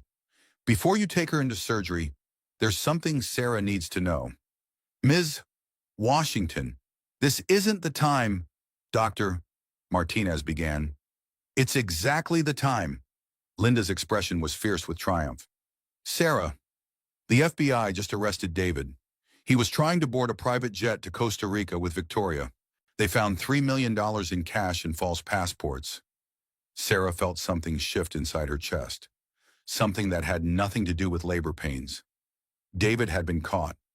The man who had tried to murder her and their daughter was finally facing justice. What does this mean? Sarah asked through gritted teeth as another contraction built. It means the world is about to see who the real criminals are, Linda said. The arrest was captured on film. David's lawyer's carefully constructed narrative just fell apart on live television. Dr. Martinez checked the fetal monitor, her expression growing more urgent. Ladies, this baby isn't waiting for legal updates. Sarah, we need to move now. As they wheeled Sarah toward the operating room, She caught a glimpse of the television in the hallway. CNN was running footage of David's arrest at the airport, her husband in handcuffs, his perfectly styled hair disheveled, his expensive suit wrinkled as FBI agents led him away from a private jet. The headline read, "Embezzlement Suspect, David Mitchell arrested while fleeing country." For the first time in months, Sarah smiled through her pain. But the smile faded as they reached the operating room, and the medical team began prepping her for emergency surgery. The bright lights overhead felt like interrogation lamps, and the surgical instruments gleamed with cold purpose. Sarah had fought so hard to survive, to protect her daughter, to prove her innocence. She couldn't lose now, not when justice was finally within reach. "Sarah," Dr. Martinez said, leaning over her as the anesthesiologist prepared the epidural, "I want you to listen to me very carefully. Your daughter's heart rate is stabilizing. She's going to be fine. You're both going to be fine. How can you be sure? Because you're the strongest woman I've ever treated. You survived systematic poisoning, fought off false accusations, and gave birth while handcuffed to a hospital bed. Your daughter inherited those fighter genes." The epidural took effect quickly, numbing Sarah from the waist down, but leaving her mind crystal clear. She could feel the doctors working, could hear the quiet efficiency of the surgical team, but the pain was gone, replaced by a strange sense of anticipation. "I can see her head," Dr. Martinez announced. "She's got a full head of dark hair." Sarah closed her eyes and pictured her daughter, the baby she'd talked to every night during her pregnancy, the child she'd promised to protect no matter what David and Victoria threw at them. This little girl was about to be born into a world that had tried to destroy her before she even took her first breath. "Almost there," Dr. Martinez said. "One more push." Sarah bore down with every ounce of strength she had left, drawing on reserves she didn't know existed. She thought about every woman who had ever been betrayed by the man she trusted, every mother who had ever fought to protect her child, every survivor who had ever refused to be broken by those who sought to destroy her. At 4:17 a.m. on a Tuesday in October, Hope Elizabeth Mitchell entered the world with a powerful cry that seemed to announce her intention to survive whatever chaos awaited her. "She's perfect," Dr. Martinez said, holding up a red, wrinkled, absolutely furious baby girl. 10 fingers, 10 toes, strong lungs, and clearly ready to take on the world. They placed Hope on Sarah's chest, and Sarah felt something fundamental shift inside her soul. This tiny person, weighing barely 5 pounds but screaming with the indignation of someone who had been evicted from the only home she'd ever known, was counting on her. This perfect, innocent baby deserved a mother who would fight like hell to protect her. "Hello, Hope," Sarah whispered, kissing her daughter's forehead. "I'm your mama, and I promise you that everything is going to be okay." Hope's cries quieted at the sound of Sarah's voice. Her dark eyes, David's eyes, but somehow completely her own, focusing on her mother's face with startling intensity. For a moment, the chaos of the outside world faded away, and there was only Sarah and her daughter, finally together after months of fighting for this moment. But the peace was short-lived. Through the recovery room windows, Sarah could see that the media circus had grown even larger. News helicopters circled overhead, and the crowd of reporters had swelled to include international outlets. The story of the pregnant embezzlement suspect giving birth while her husband was arrested fleeing the country was becoming a global sensation. Linda Washington appeared in the doorway, her phone finally silent for the first time in hours. "How are my girls doing?" Linda asked, her usual fierce demeanor softening as she looked at Hope sleeping peacefully in Sarah's arms. "We're survivors," Sarah replied. "Both of us." "Good, because we have work to do." Linda pulled up a chair beside the hospital bed.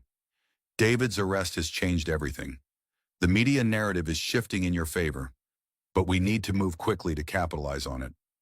"What do you mean?" Linda handed Sarah a tablet showing news coverage from around the world. The headlines had completely changed from just 12 hours earlier. Husband of accused embezzler caught fleeing with stolen millions. Pregnant woman gives birth while real criminals arrested. Was Sarah Mitchell the victim all along? She's beautiful, Linda said, gently touching Hope's tiny hand. And she's about to become the most famous baby in America. I don't want her to be famous. I want her to be safe. Right now, her safety depends on clearing your name completely. And Sarah, we're about to do exactly that. Linda explained that David's arrest had triggered a cascade of revelations. Faced with irrefutable evidence of his flight attempt, David's lawyer had begun plea negotiations. Victoria, realizing that David was about to expose their entire operation, had started talking to federal prosecutors about a deal. They're turning on each other, Linda said with satisfaction. Honor among thieves only lasts as long as the profit margins. What about the charges against me? The prosecutor wants to meet tomorrow, with David caught red-handed trying to flee the country and Victoria providing evidence about the poisoning scheme. Your case is about to disappear. Sarah looked down at Hope, who was sleeping with the complete trust that only babies possessed. Her daughter would never know a world where her mother was considered a criminal. She would grow up knowing that justice existed, that truth mattered, that mothers who fought for their children could win against impossible odds. There's something else, Linda said, her expression growing serious. We received an offer from someone who wants to tell your story. What kind of offer? A book deal, a documentary, speaking engagements. Sarah, your story is resonating with women around the world. They see themselves in what you've been through, the betrayal, the gaslighting, the systematic destruction of your life by people you trusted. Sarah thought about all the women who had reached out to her through letters forwarded by Linda's office. Women who had been financially abused, emotionally manipulated, systematically isolated by husbands who saw them as obstacles rather than partners. How many women are going through what I went through? Millions. And most of them don't have the resources or support system to fight back. But you do. And you could help them. Hope stirred in Sarah's arms, her tiny hand grasping at the air as if reaching for something just beyond her understanding. Sarah thought about the world her daughter would inherit, a world where women were still vulnerable to the kind of predators who had nearly destroyed their family. What would I have to do? Tell your story, all of it, the affair, the poisoning, the frame-up, the fight to prove your innocence. Show other women that they can survive what seems impossible. Sarah looked out the window at the reporters still gathered outside, waiting for any glimpse of the woman who had become a symbol of survival and resilience. She thought about the marketing executive she used to be, the woman who had known how to command attention and shape narratives. I want to do it, Sarah said quietly, but not for me, for Hope, and for all the women who don't know they're strong enough to fight back yet. Linda smiled. I was hoping you'd say that, but their planning was interrupted by a knock on the door. A nurse entered with a troubled expression. Mrs. Mitchell, there's a man here claiming to be your husband. He says he has a right to see his daughter. Sarah's blood turned to ice. David is here. He posted bail an hour ago. His lawyer is with him, and they're demanding visitation rights. Sarah looked down at Hope, sleeping peacefully in her arms, and felt something fierce and protective rise in her chest. David had tried to kill them both. He had poisoned her, framed her, and nearly destroyed everything good in their lives. He was not going to touch their daughter. Tell him no, Sarah said, her voice steady and strong. Tell him that if he wants to see his daughter, he can wait until his trial, when a jury hears exactly what kind of father he really is. The nurse looked uncertain. Ma'am, legally, as the father who tried to murder his pregnant wife, he has no rights here. Linda interrupted, standing up with the authority of someone who had never lost a fight that mattered. Mrs. Mitchell has full custody until the criminal proceedings are resolved. After the nurse left, Sarah held Hope closer, breathing in the sweet baby smell that somehow made everything else fade into background noise. He's never going to hurt you, Sarah whispered to her daughter. I promise you that. Linda's phone buzzed with an urgent message. She read it quickly, her expression growing dark. Sarah, we have a problem. David and Victoria didn't just steal from his law firm, they've been running a much bigger operation than we realized. The FBI just discovered that they've been targeting wealthy families across multiple states for the past 3 years. What does that mean? It means there are other victims out there, other women who went through what you experienced. And Sarah, Linda's voice grew quiet. Some of them didn't survive. Sarah felt the weight of responsibility settling on her shoulders like a mantle. She was no longer just fighting for herself and hope. She was fighting for women she'd never met, women who had been systematically destroyed by the same criminals who had targeted her family. How many? We don't know yet. But Sarah, you might be the only survivor who's in a position to seek justice for all of them. Sarah looked at Hope, then at the world outside the hospital window, where her story was being broadcast to millions of people. Her daughter would grow up knowing that her mother had stood up to monsters and won. But more than that, Hope would know that justice was possible, that truth mattered, that fighting back could make a difference. Then that's what we're going to do, Sarah said. We're going to get justice for all of them. But as Linda began planning their expanded legal strategy, neither woman noticed the figure watching from the parking lot below, or the telephoto lens capturing their every move. David and Victoria might be in custody, but their story was far from over. And somewhere in the shadows, people who had even more to lose were already planning their next move in a game that Sarah was only beginning to understand. The war for justice had only just begun. 6 months after Hope's dramatic birth, Sarah sat in the converted spare bedroom of her small apartment, bouncing her daughter on her knee while conducting her third media interview of the day. The cramped space had been transformed into a professional home office, complete with ring lighting, a high-quality webcam, and motivational posters that read "Survivor" and "Warrior" in elegant script. "Tell us about the Women's Justice Coalition," the Bloomberg reporter said via video call, her image crisp on Sarah's computer screen. "The organization seems to be growing at an unprecedented rate." Sarah adjusted Hope on her lap, her daughter contentedly chewing on a teething ring while cameras captured the moment.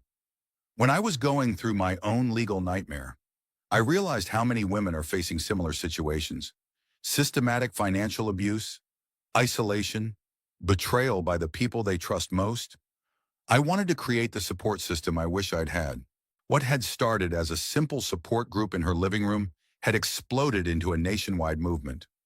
The Women's Justice Coalition now had chapters in 12 cities, a legal aid fund that had already helped over 200 women, and a growing online platform where survivors could share their stories and find resources. "Your husband was sentenced to 15 years for embezzlement and attempted murder. How do you feel about that outcome?" "I feel like justice was served," Sarah replied carefully. The media training Linda had provided evident in her measured response. "But more importantly, I feel like I found my purpose.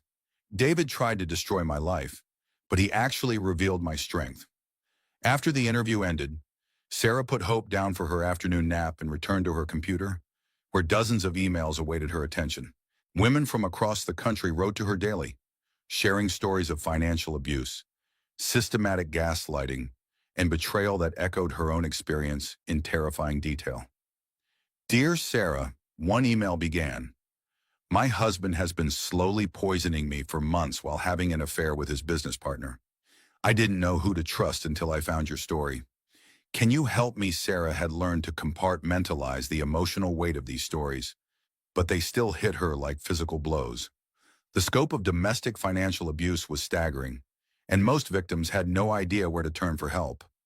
The coalition's hotline received over 100 calls each day from women who felt trapped in situations they couldn't escape. Her phone buzzed with a text from Linda. "Forbes wants to interview you for their 40 under 40 list. Also, the book publisher increased their advance offer to $2.5 million. Sarah smiled as she read the message. The book deal had been Linda's idea, a memoir about surviving systematic abuse and finding empowerment through adversity. The publisher called it Eat, Pray, Love Meets the Good Wife, and early reader feedback suggested it would resonate with millions of women facing similar challenges. But it was her online coaching business that had truly taken off. From Victim to Victor, Reclaiming Your Power. After Betrayal was a 12-week program that combined practical legal advice, financial planning, and emotional healing. Sarah had launched it with 50 participants. Now there was a waiting list of over 3,000 women. The strong survive, the weak get replaced, Sarah murmured, remembering Victoria's cruel words from their coffee shop confrontation. How wrong Victoria had been about who was weak and who was strong. Sarah's laptop chimed with a notification from her business dashboard. Another 100 women had enrolled in her coaching program overnight, bringing the monthly revenue to over $200. Not bad for a woman who'd been broke and facing prison just 8 months earlier. Hope stirred in her crib, making the soft sounds that meant she'd be waking soon. Sarah gathered the baby into her arms, marveling at how much her life had changed. This time last year, she'd been a naive housewife planning anniversary dinners and decorating nurseries.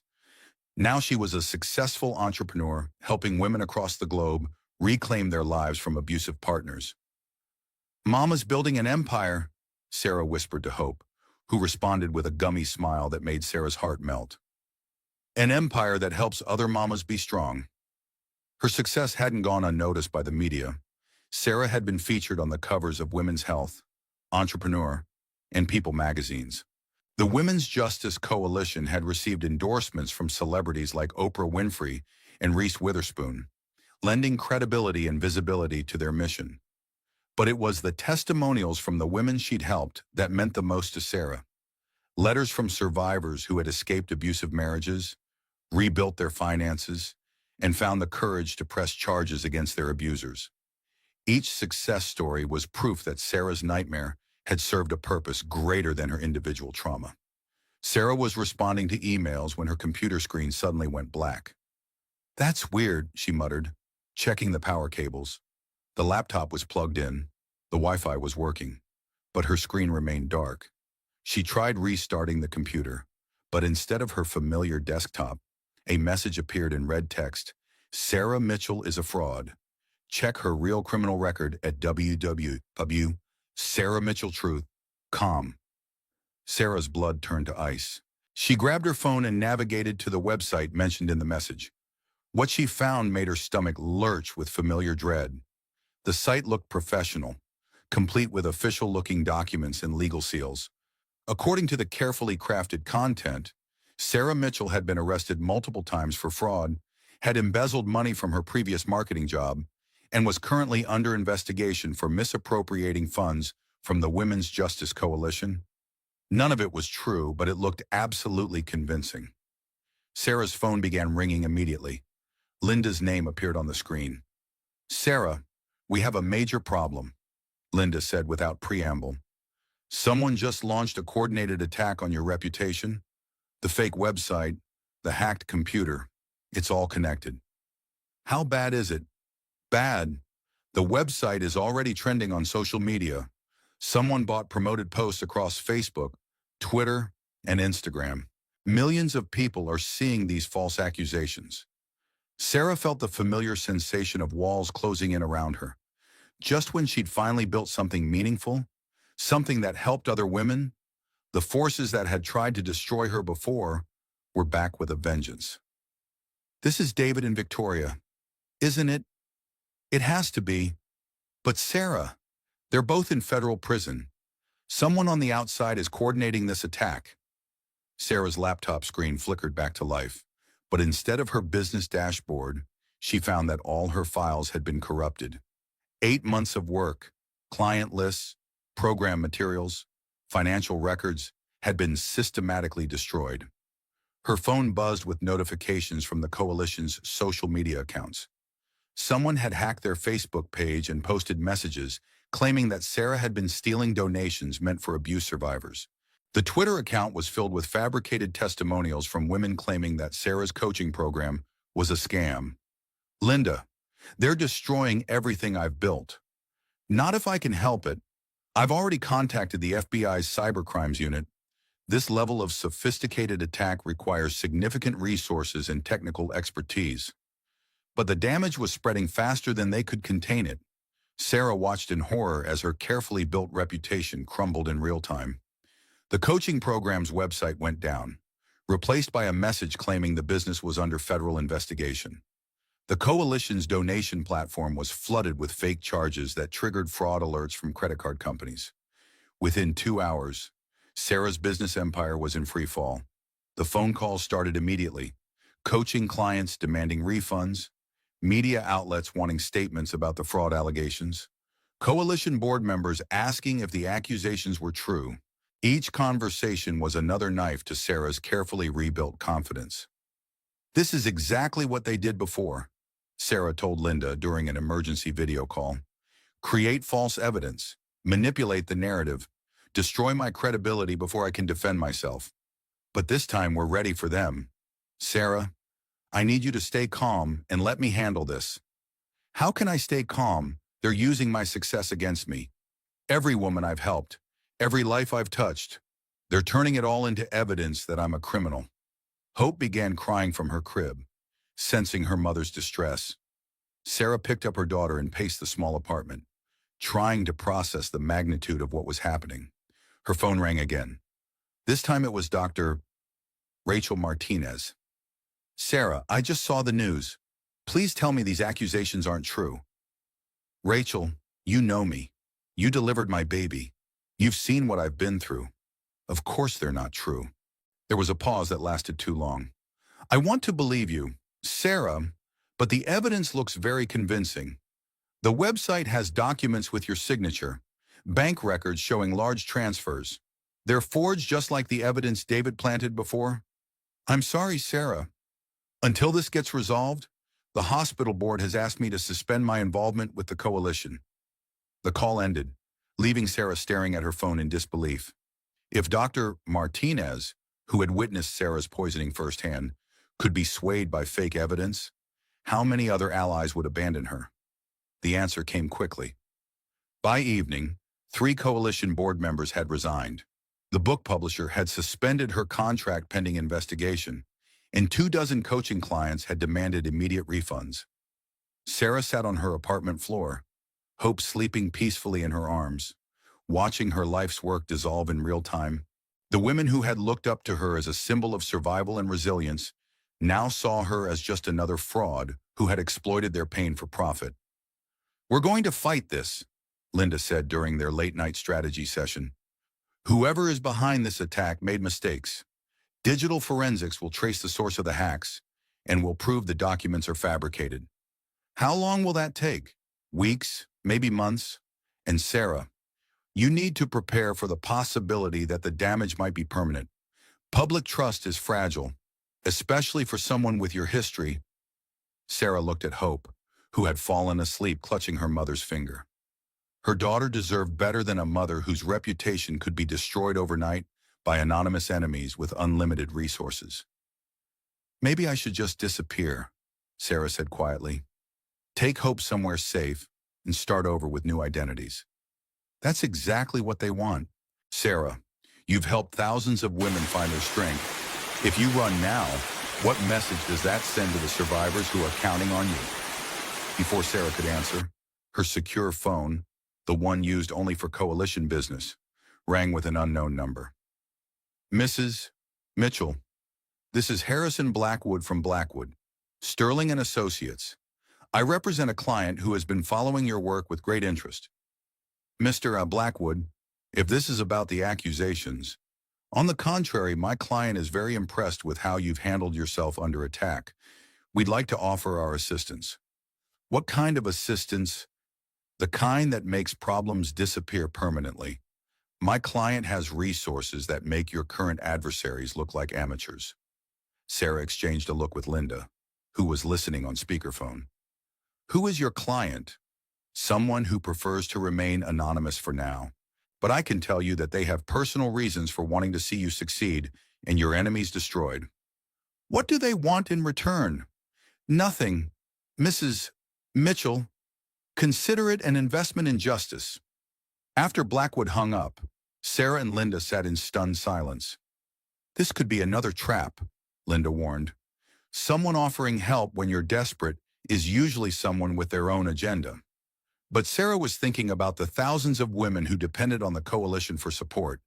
The survivors who needed to see that fighting back was possible. The daughter who deserved to see her mother stand up to bullies. "Set up a meeting," Sarah said. "If someone wants to help us destroy David and Victoria's network permanently, I want to hear what they have to say." As Linda made arrangements for the mysterious meeting, Sarah looked out her apartment window at the city lights below. Somewhere out there, enemies with unlimited resources were planning their next attack.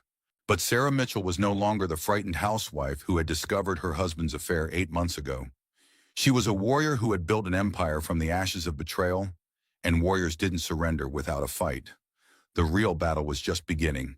The meeting with Harrison Blackwood took place in the penthouse conference room of Chicago's most exclusive law firm, 40 floors above the city where Sarah's life had been systematically destroyed and rebuilt. Through floor-to-ceiling windows, she could see the courthouse where she'd been arrested, the hospital where hope had been born, and the apartment building where her business empire had been under siege just days earlier. Sarah sat across from Blackwood, a distinguished man in his 70s who radiated the kind of old-money confidence that came from representing clients whose problems disappeared quietly and permanently. Linda sat beside her, taking notes while Hope played contentedly with a set of expensive-looking toy blocks that had mysteriously appeared in the conference room. "Mrs. Mitchell," Blackwood began, sliding a thick legal document across the mahogany table. "I represent the estate of Diane Chen, who passed away peacefully in her sleep 3 nights ago." Sarah's hand stilled on her coffee cup. The woman who had helped expose Victoria's crimes, who had testified against the network that tried to destroy Sarah's family, was gone. "I'm so sorry for your loss," Sarah said, though she realized how inadequate the words sounded. She'd only met Diane Chen twice, but the elderly woman had been instrumental in bringing Victoria to justice. "Thank you. Mrs. Chen spoke of you often in her final months. She considered you a kindred spirit, a woman who refused to be broken by those who sought to destroy her." Blackwood opened the legal file with practiced precision. "The reason I'm here, Mrs. Mitchell, is that Mrs. Chen has named you as the sole beneficiary of her estate." Sarah blinked, certain she'd misheard. "I'm sorry, what?" "Mrs. Chen has left you everything. Her mansion in Lincoln Park, her investment portfolio, her art collection, her business interests. The estate is valued at approximately $52 million. The conference room went completely silent, except for Hope's happy babbling as she stacked blocks into a tower. Sarah stared at Blackwood, trying to process numbers that seemed too large to be real. $52 million, Sarah repeated slowly. "She left me $52 million, plus the real estate holdings, which include properties in Chicago, New York, and London." Mrs. Chen was a very wealthy woman who believed strongly in using money as a tool for justice. Linda leaned forward, her lawyer instincts kicking in. "Mr. Blackwood, Mrs. Mitchell barely knew Mrs. Chen. Why would she leave such a substantial inheritance to someone who wasn't family?" Blackwood's smile was sad but knowing. "Because Mrs. Chen had no family left worth helping. Victoria was her only living relative, and Mrs. Chen had very specific feelings about her granddaughter's choices." He handed Sarah an envelope sealed with old-fashioned wax, her name written across the front in elegant script. "Mrs. Chen left this letter explaining her decision. She wanted you to read it yourself." Sarah broke the seal with trembling hands and unfolded the letter, written on expensive stationery that smelled faintly of jasmine. "My dear Sarah, if you are reading this, then I have passed from this world, and you have inherited both my fortune and my responsibility. I hope you understand that this gift comes with obligations that go far beyond financial stewardship. Victoria is my granddaughter, but she is not my legacy. Through her crimes, she has brought shame to our family name and caused immeasurable suffering to innocent people. I cannot undo the pain she has inflicted, but I can ensure that her victims receive justice and compensation. You survived something that was meant to destroy you completely. Instead of retreating from the world in fear, you have dedicated your life to helping other women find their strength. This is the kind of legacy I want my money to support. I have been watching your work with the Women's Justice Coalition, and I am amazed by what you have accomplished with so few resources. Imagine what you could do with unlimited funding, the best legal team money can buy, and the kind of political influence that $50 million can purchase. Use this inheritance to build something beautiful from the ashes of tragedy. Help other women the way you helped yourself. Show them that survival is not enough. They deserve to thrive. The house contains certain documents that will be of great interest to you in your ongoing mission. I have spent years documenting Victoria's crimes and those of her associates. Everything you need to destroy their network permanently is waiting for you in my study. One final note, Victoria believes she is entitled to this money because of our blood relationship. She is about to learn that character matters more than genetics, that actions have consequences that extend beyond prison walls. Fight well, my dear. The world needs more warriors like you. With admiration and hope, Diane Chen P. Essence. My granddaughter thinks she is cleverer than everyone around her. She is about to discover how wrong she has been about everything. Sarah wiped tears from her eyes as she finished reading. Diane Chen hadn't just left her money.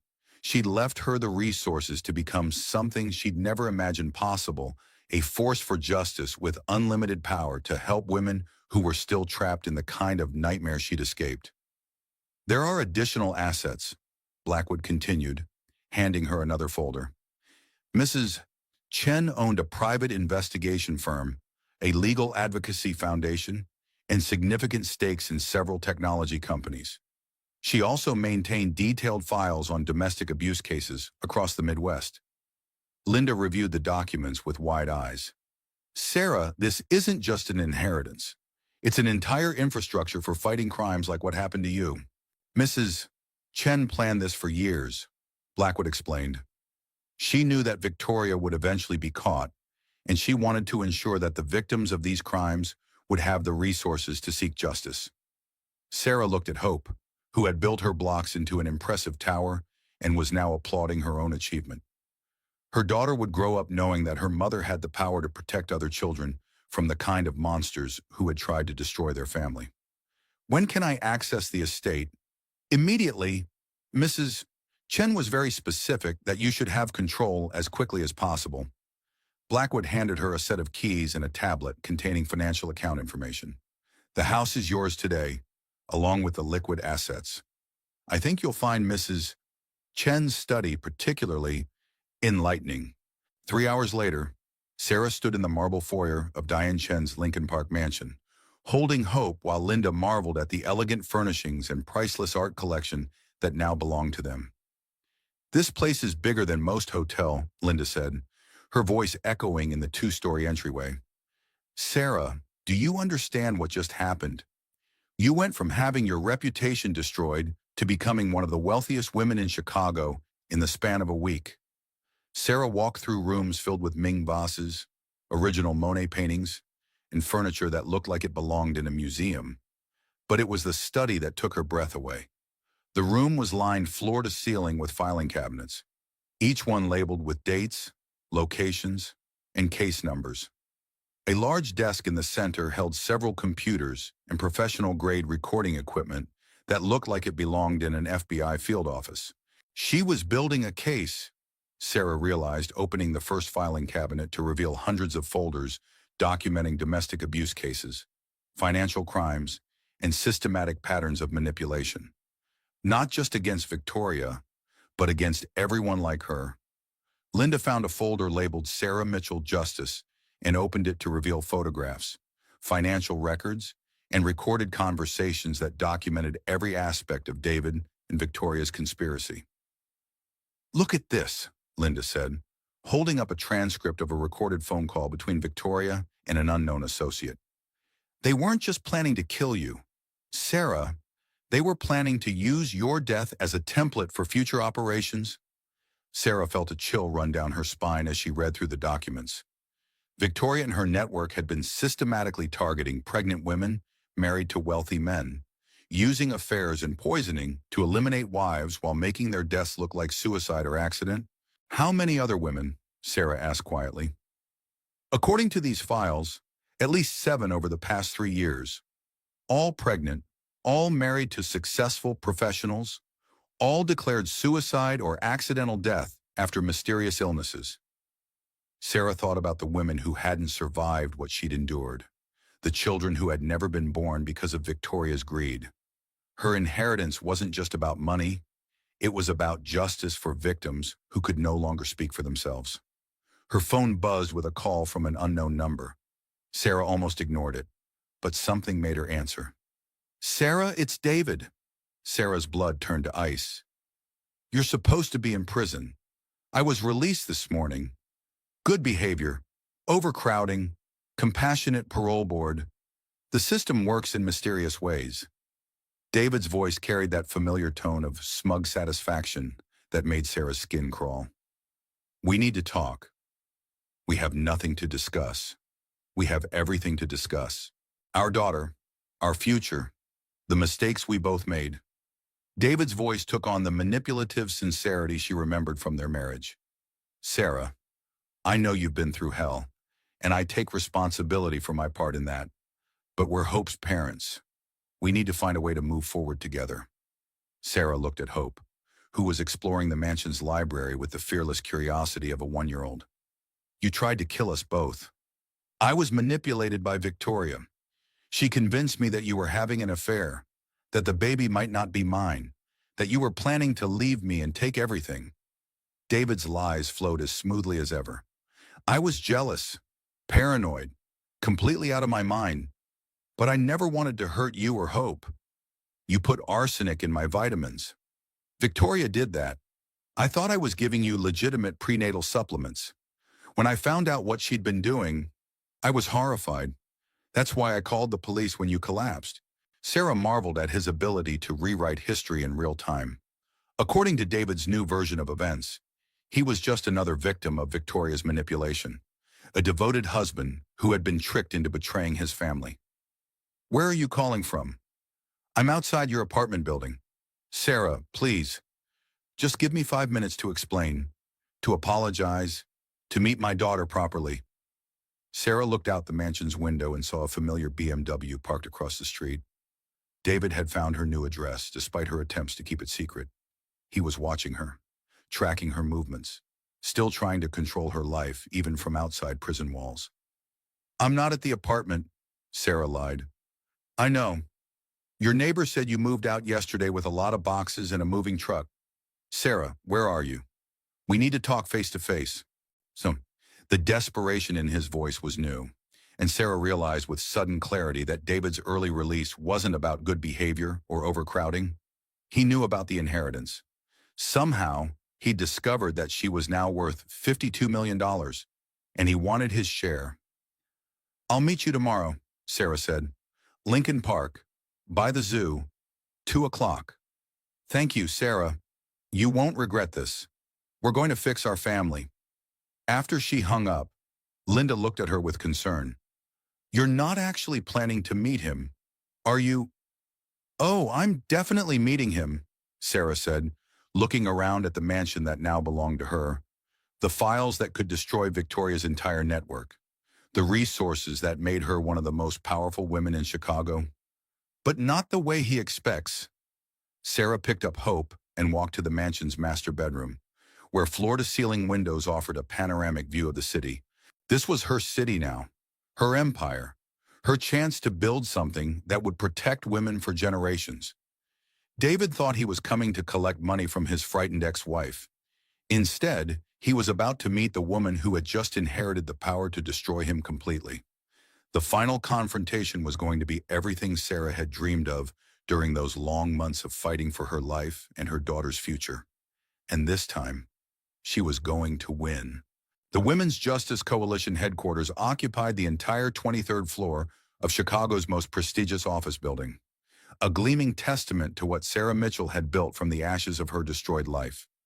Floor-to-ceiling windows offered panoramic views of the city, while the open-concept workspace buzzed with the energy of 47 full-time employees dedicated to helping women escape abusive situations. Sarah stood in her corner office, watching Hope toddle around the child-safe play area she'd had installed. While reviewing the final preparations for Victoria Chen's sentencing hearing, after 18 months of legal proceedings, appeals, and delays, justice was finally within reach. The prosecution is confident they'll get the maximum sentence, Linda said, entering the office with a stack of legal documents. Life in prison without possibility of parole for attempted murder, plus consecutive sentences for the embezzlement, fraud, and conspiracy charges. Go on, David. His hearing is this afternoon. With the plea deal he accepted, he's looking at 15 years minimum. Linda's smile was sharp with satisfaction. Apparently, federal prison doesn't agree with him. His lawyer says he's lost 30 pounds and developed a nervous tic. Sarah felt a complex mix of emotions at the news. The man who had once been her husband, who had tried to kill her and their daughter, was finally facing the consequences of his choices. But there was no joy in his destruction, only the cold satisfaction of justice served. Hope pulled herself up on the coffee table and took 3 wobbly steps toward Sarah, her face bright with the proud smile of a 15-month-old who had just accomplished something momentous. "Did you see that?" Sarah said, sweeping Hope into her arms. "She's walking, Hope's walking." The milestone felt symbolic somehow. Hope was taking her first independent steps on the day her father would be sentenced for trying to kill them both. The little girl who had survived arsenic poisoning in the womb was now literally walking toward a future free from the shadows of her parents' toxic past. "Perfect timing," Linda said, pulling out her phone to record as Hope took several more tentative steps. "She's going to grow up knowing that her mother fought like hell to give her a better world." Sarah's assistant knocked on the office door. "Mrs. Mitchell, David Mitchell is here for his appointment." Sarah's blood chilled. She'd agreed to meet David one final time before his sentencing, partly for closure and partly because Linda thought it might be useful to record his inevitable attempts at manipulation for the prosecution. "Send him in," Sarah said, activating the recording app on her phone. David entered the office looking like a ghost of his former self. The confident lawyer who had once commanded respect in courtrooms and boardrooms was gone, replaced by a hollow-eyed man in an ill-fitting suit who couldn't meet Sarah's gaze. Prison had aged him a decade in 18 months. "Sarah," he said, his voice barely above a whisper. "Thank you for seeing me." "You have 10 minutes, Sarah replied, settling behind her desk while Hope played contentedly at her feet. "What do you want?" David's eyes filled with tears as he looked at Hope. "She's so beautiful. She looks just like you when you were her age. You tried to kill her before she was born. I was sick. Sarah, mentally ill, manipulated by Victoria into believing things that weren't true." David's voice cracked with what sounded like genuine anguish. "I've spent every day of the past 18 months trying to understand how I could have done those things to the woman I loved." Sarah studied his face, looking for signs of the manipulation she'd learned to recognize. But David seemed genuinely broken. A man who had destroyed everything good in his life and was finally confronting the magnitude of his choices. "You poisoned me for weeks. You forged documents to frame me for your crimes. You were planning to collect insurance money after my death." Sarah's voice remained steady, clinical.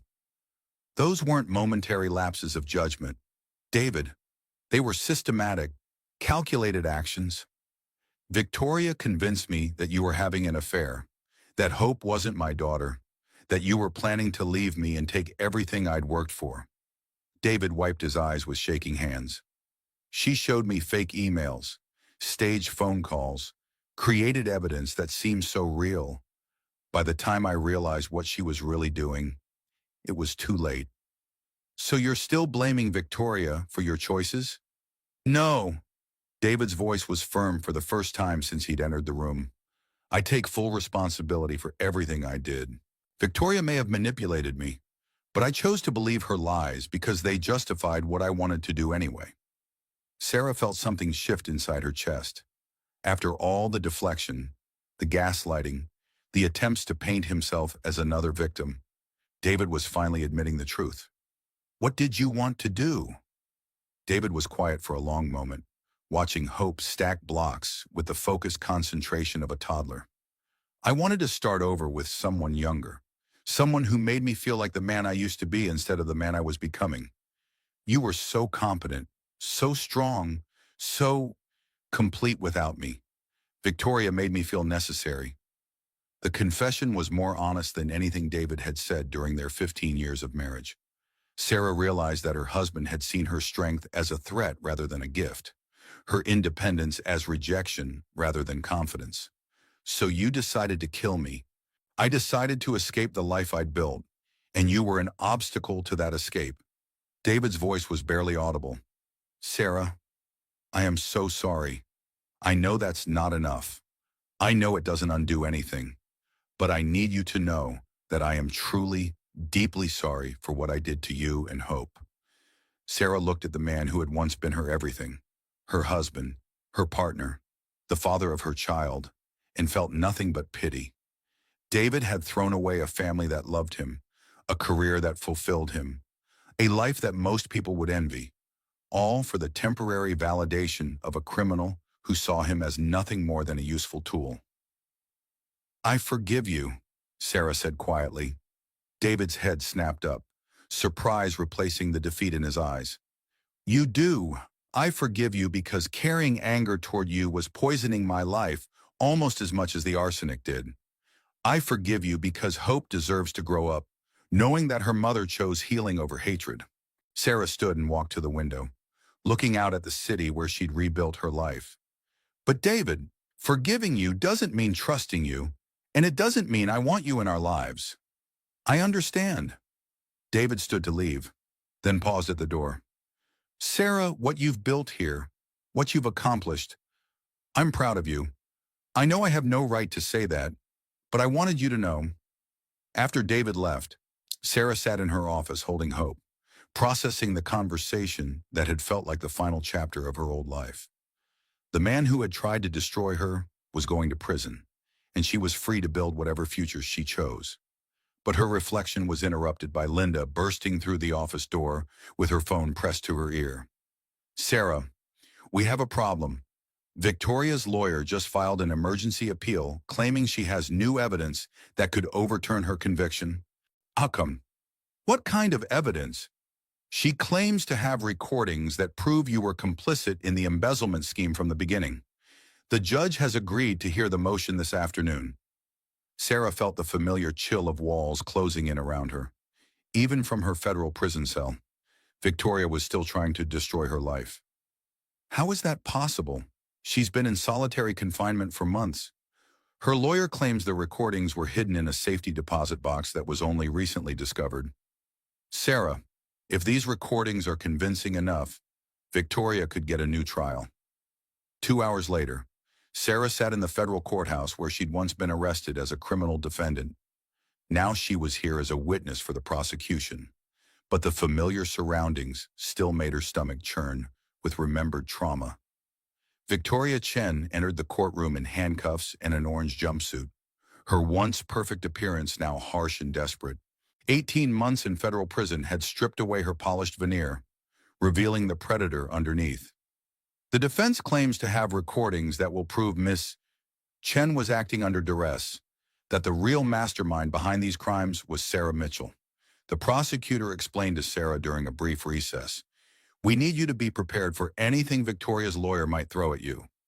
When court reconvened, Victoria's attorney played the alleged recordings, conversations between Sarah and Victoria that seemed to show Sarah orchestrating the embezzlement scheme and threatening Victoria to ensure her cooperation. Sarah listened to her own voice planning crimes she'd never committed, making threats she'd never uttered, displaying a level of criminal sophistication she'd never possessed. The recordings were flawless, so convincing that Sarah began to doubt her own memories. Mrs. Mitchell, Victoria's lawyer said when Sarah was called to testify, "Do you recognize the voice on those recordings?" "It sounds like my voice," Sarah replied carefully, "but I never had those conversations." "Are you claiming that my client somehow fabricated hours of detailed conversations using voice synthesis technology?" "I'm saying that Victoria Chen is a master manipulator who has spent years perfecting her ability to deceive and destroy." Sarah turned to look directly at Victoria. "She poisoned me while I was pregnant, framed me for crimes I didn't commit, and tried to have me killed when her other schemes failed. Manufacturing fake recordings is well within her capabilities. The prosecutor stood for redirect examination. Mrs. Mitchell, do you have any evidence that these recordings are fabricated? Sarah smiled. Actually, I do. She nodded to Linda, who handed her a tablet containing digital forensics analysis that Diane Chen's private investigators had prepared months earlier. These recordings contain a background noise patterns that are consistent with Victoria's prison cell, not the locations where these conversations allegedly took place. They also contain audio artifacts that indicate voice synthesis and editing. Sarah held up the technical analysis. Victoria created these recordings in prison using smuggled recording equipment and voice synthesis software. The courtroom erupted as Victoria's carefully constructed defense crumbled in real time. The recordings that were supposed to exonerate her instead provided evidence of additional crimes: witness tampering, obstruction of justice, and conspiracy to commit perjury. Furthermore, Sarah continued, her voice growing stronger with each word, Diane Chen's investigation documented Victoria's pattern of creating false evidence to frame her victims. These recordings are just the latest example of her desperate attempts to escape accountability for her actions. Victoria's face had gone white with rage. For the first time since Sarah had known her, the master manipulator looked genuinely defeated. Your Honor, the prosecutor said, the state moves to add additional charges against Ms. Chen for obstruction of justice and witness tampering.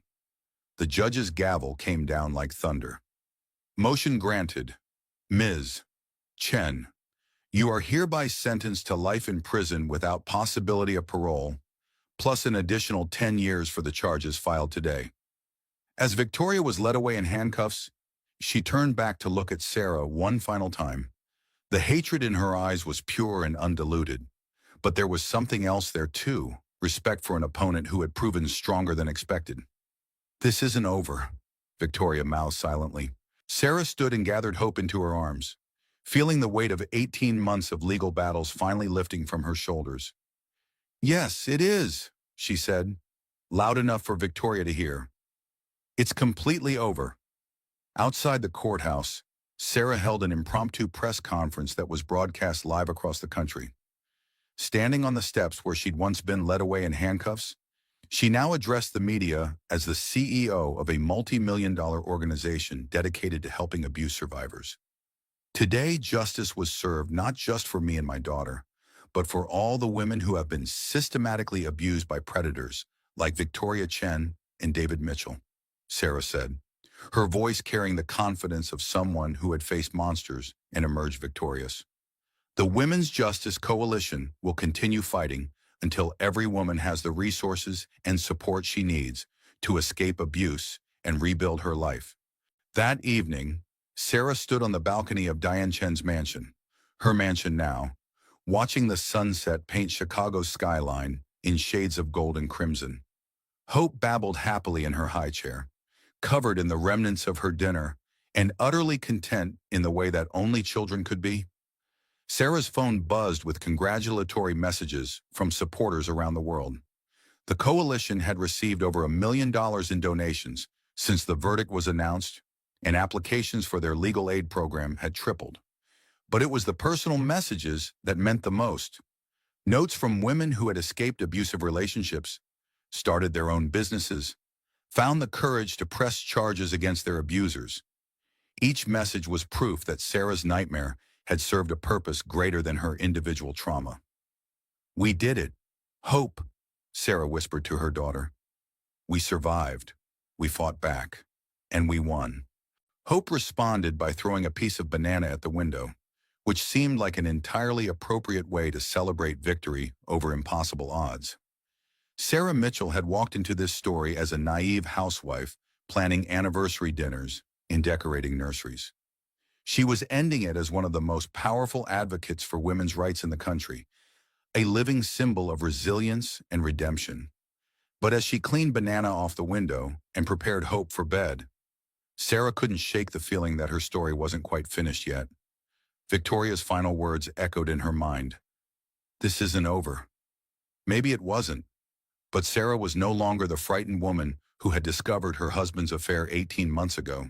She was a warrior, a survivor, a force for justice with unlimited resources and unshakable determination. Whatever came next, she was ready. 2 years after Victoria's conviction, Sarah stood in the boardroom of the Women's Justice Coalition headquarters, looking out at the Chicago skyline, where she'd once been a frightened pregnant woman fleeing a burning apartment. Now she oversaw an organization that had helped over 10,000 women escape abusive situations and rebuild their lives.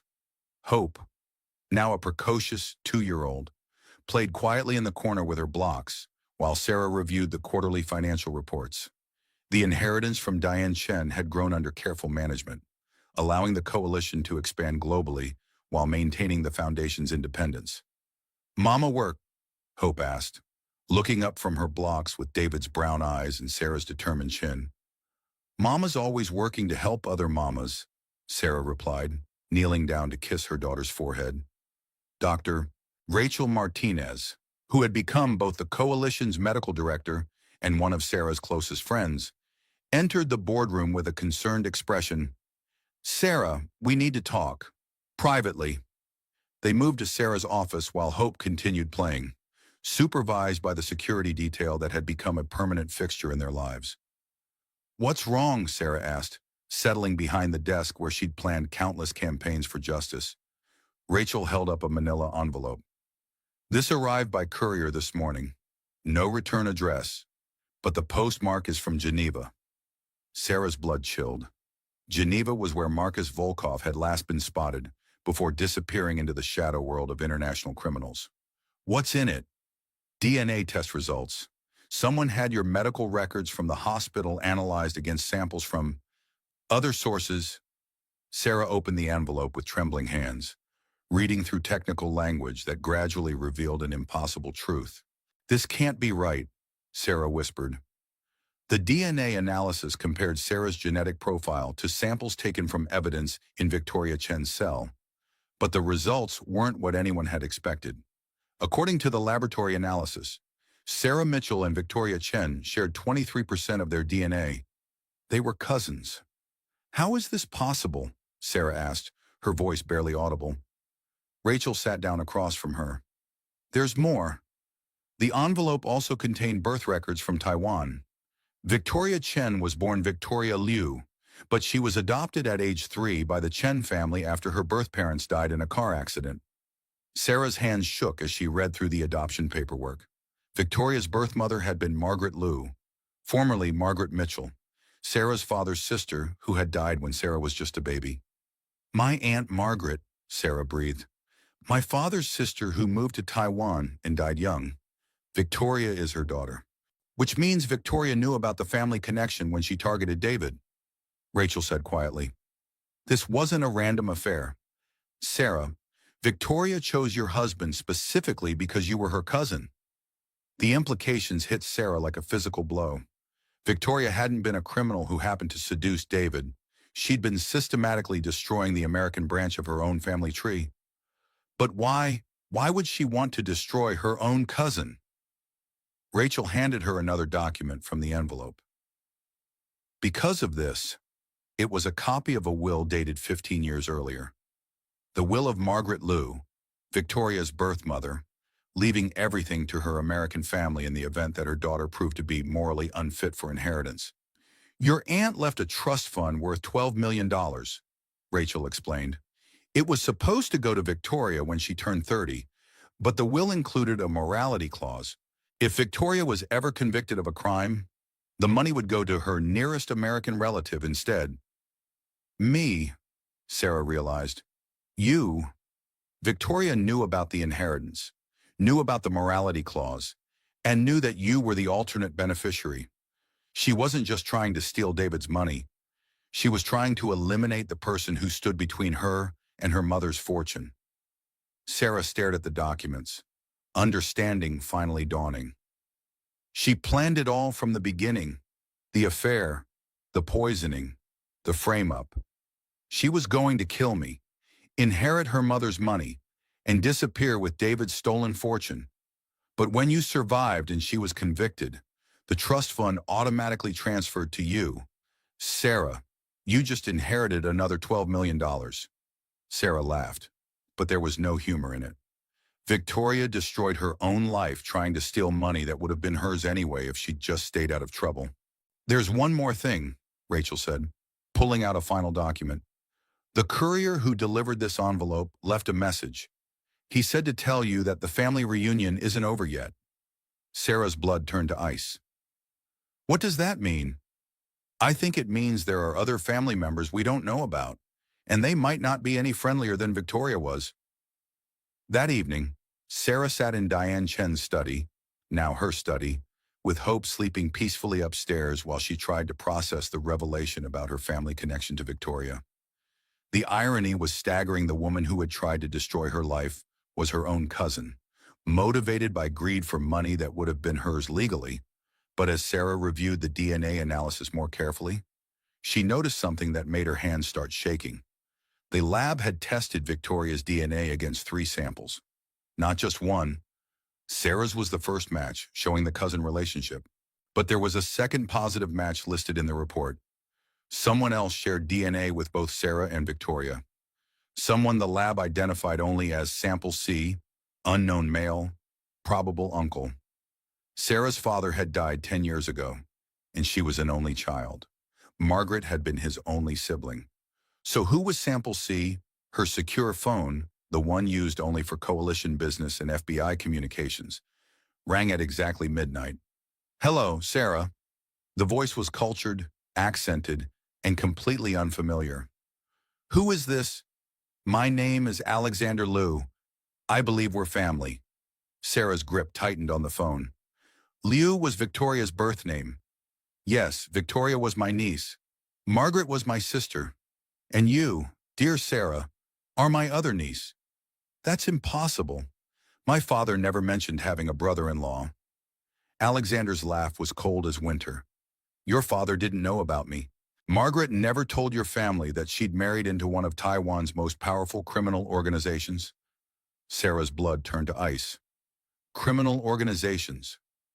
The Liu family has been involved in international finance for generations. Sarah, we specialize in moving money across borders, acquiring valuable assets, and eliminating obstacles to our business interests. You're threatening me. I'm inviting you to join the family business.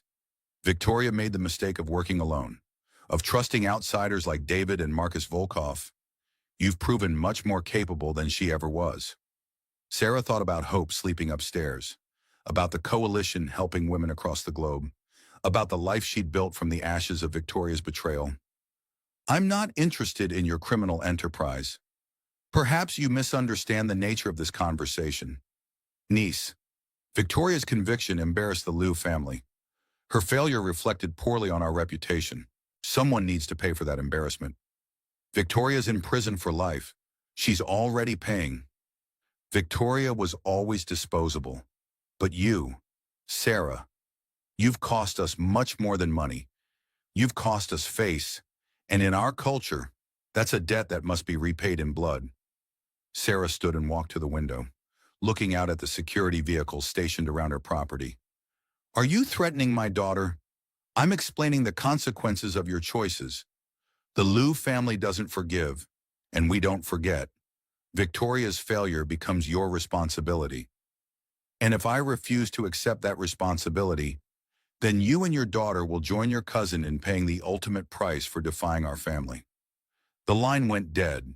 Sarah immediately called her security team, then Linda, then Agent Morrison. Within an hour, her mansion was surrounded by FBI agents, while cybersecurity experts traced the call to a server in Hong Kong that led to a dead end in Singapore. The Liu family is real, Agent Morrison confirmed after running the name through international crime databases. Alexander Liu is wanted by Interpol for money laundering, human trafficking, and at least a dozen murders. If he's claiming family connection to you, then you're now a target of one of Asia's most dangerous criminal organizations. Sarah looked at Hope's baby monitor, watching her daughter sleep peacefully despite the chaos surrounding her young life. How many more enemies am I going to inherit? Sarah asked. As many as it takes to prove that you can't be intimidated, Linda replied. Sarah, you've survived a poisoning attempt, a criminal conspiracy, and an international blackmail ring. One more family of criminals shouldn't be any harder to handle. But as Sarah activated the mansion's security systems and settled in for another sleepless night of vigilance, she realized that her story was far from over. Victoria had been just the beginning. The real family reunion was still to come, and somewhere in Asia. Alexander Liu was planning his next move in a game that had been going on much longer than Sarah had realized. Sarah picked up her secure phone and made a call to the one person who might understand the scope of what she was facing. Interpol headquarters, Agent Chen speaking. This is Sarah Mitchell. I need to speak to someone about the Liu crime family. I think they're planning to kill me and my daughter. Mrs. Mitchell, we've been expecting your call. How quickly can you get to Geneva? Sarah looked at Hope's peaceful face on the baby monitor and made a decision that would change both their lives forever. We'll be there tomorrow. The war for Sarah Mitchell's life was about to go global. But this time, she wasn't just fighting for survival. She was fighting for the chance to destroy every criminal who thought they could threaten her family.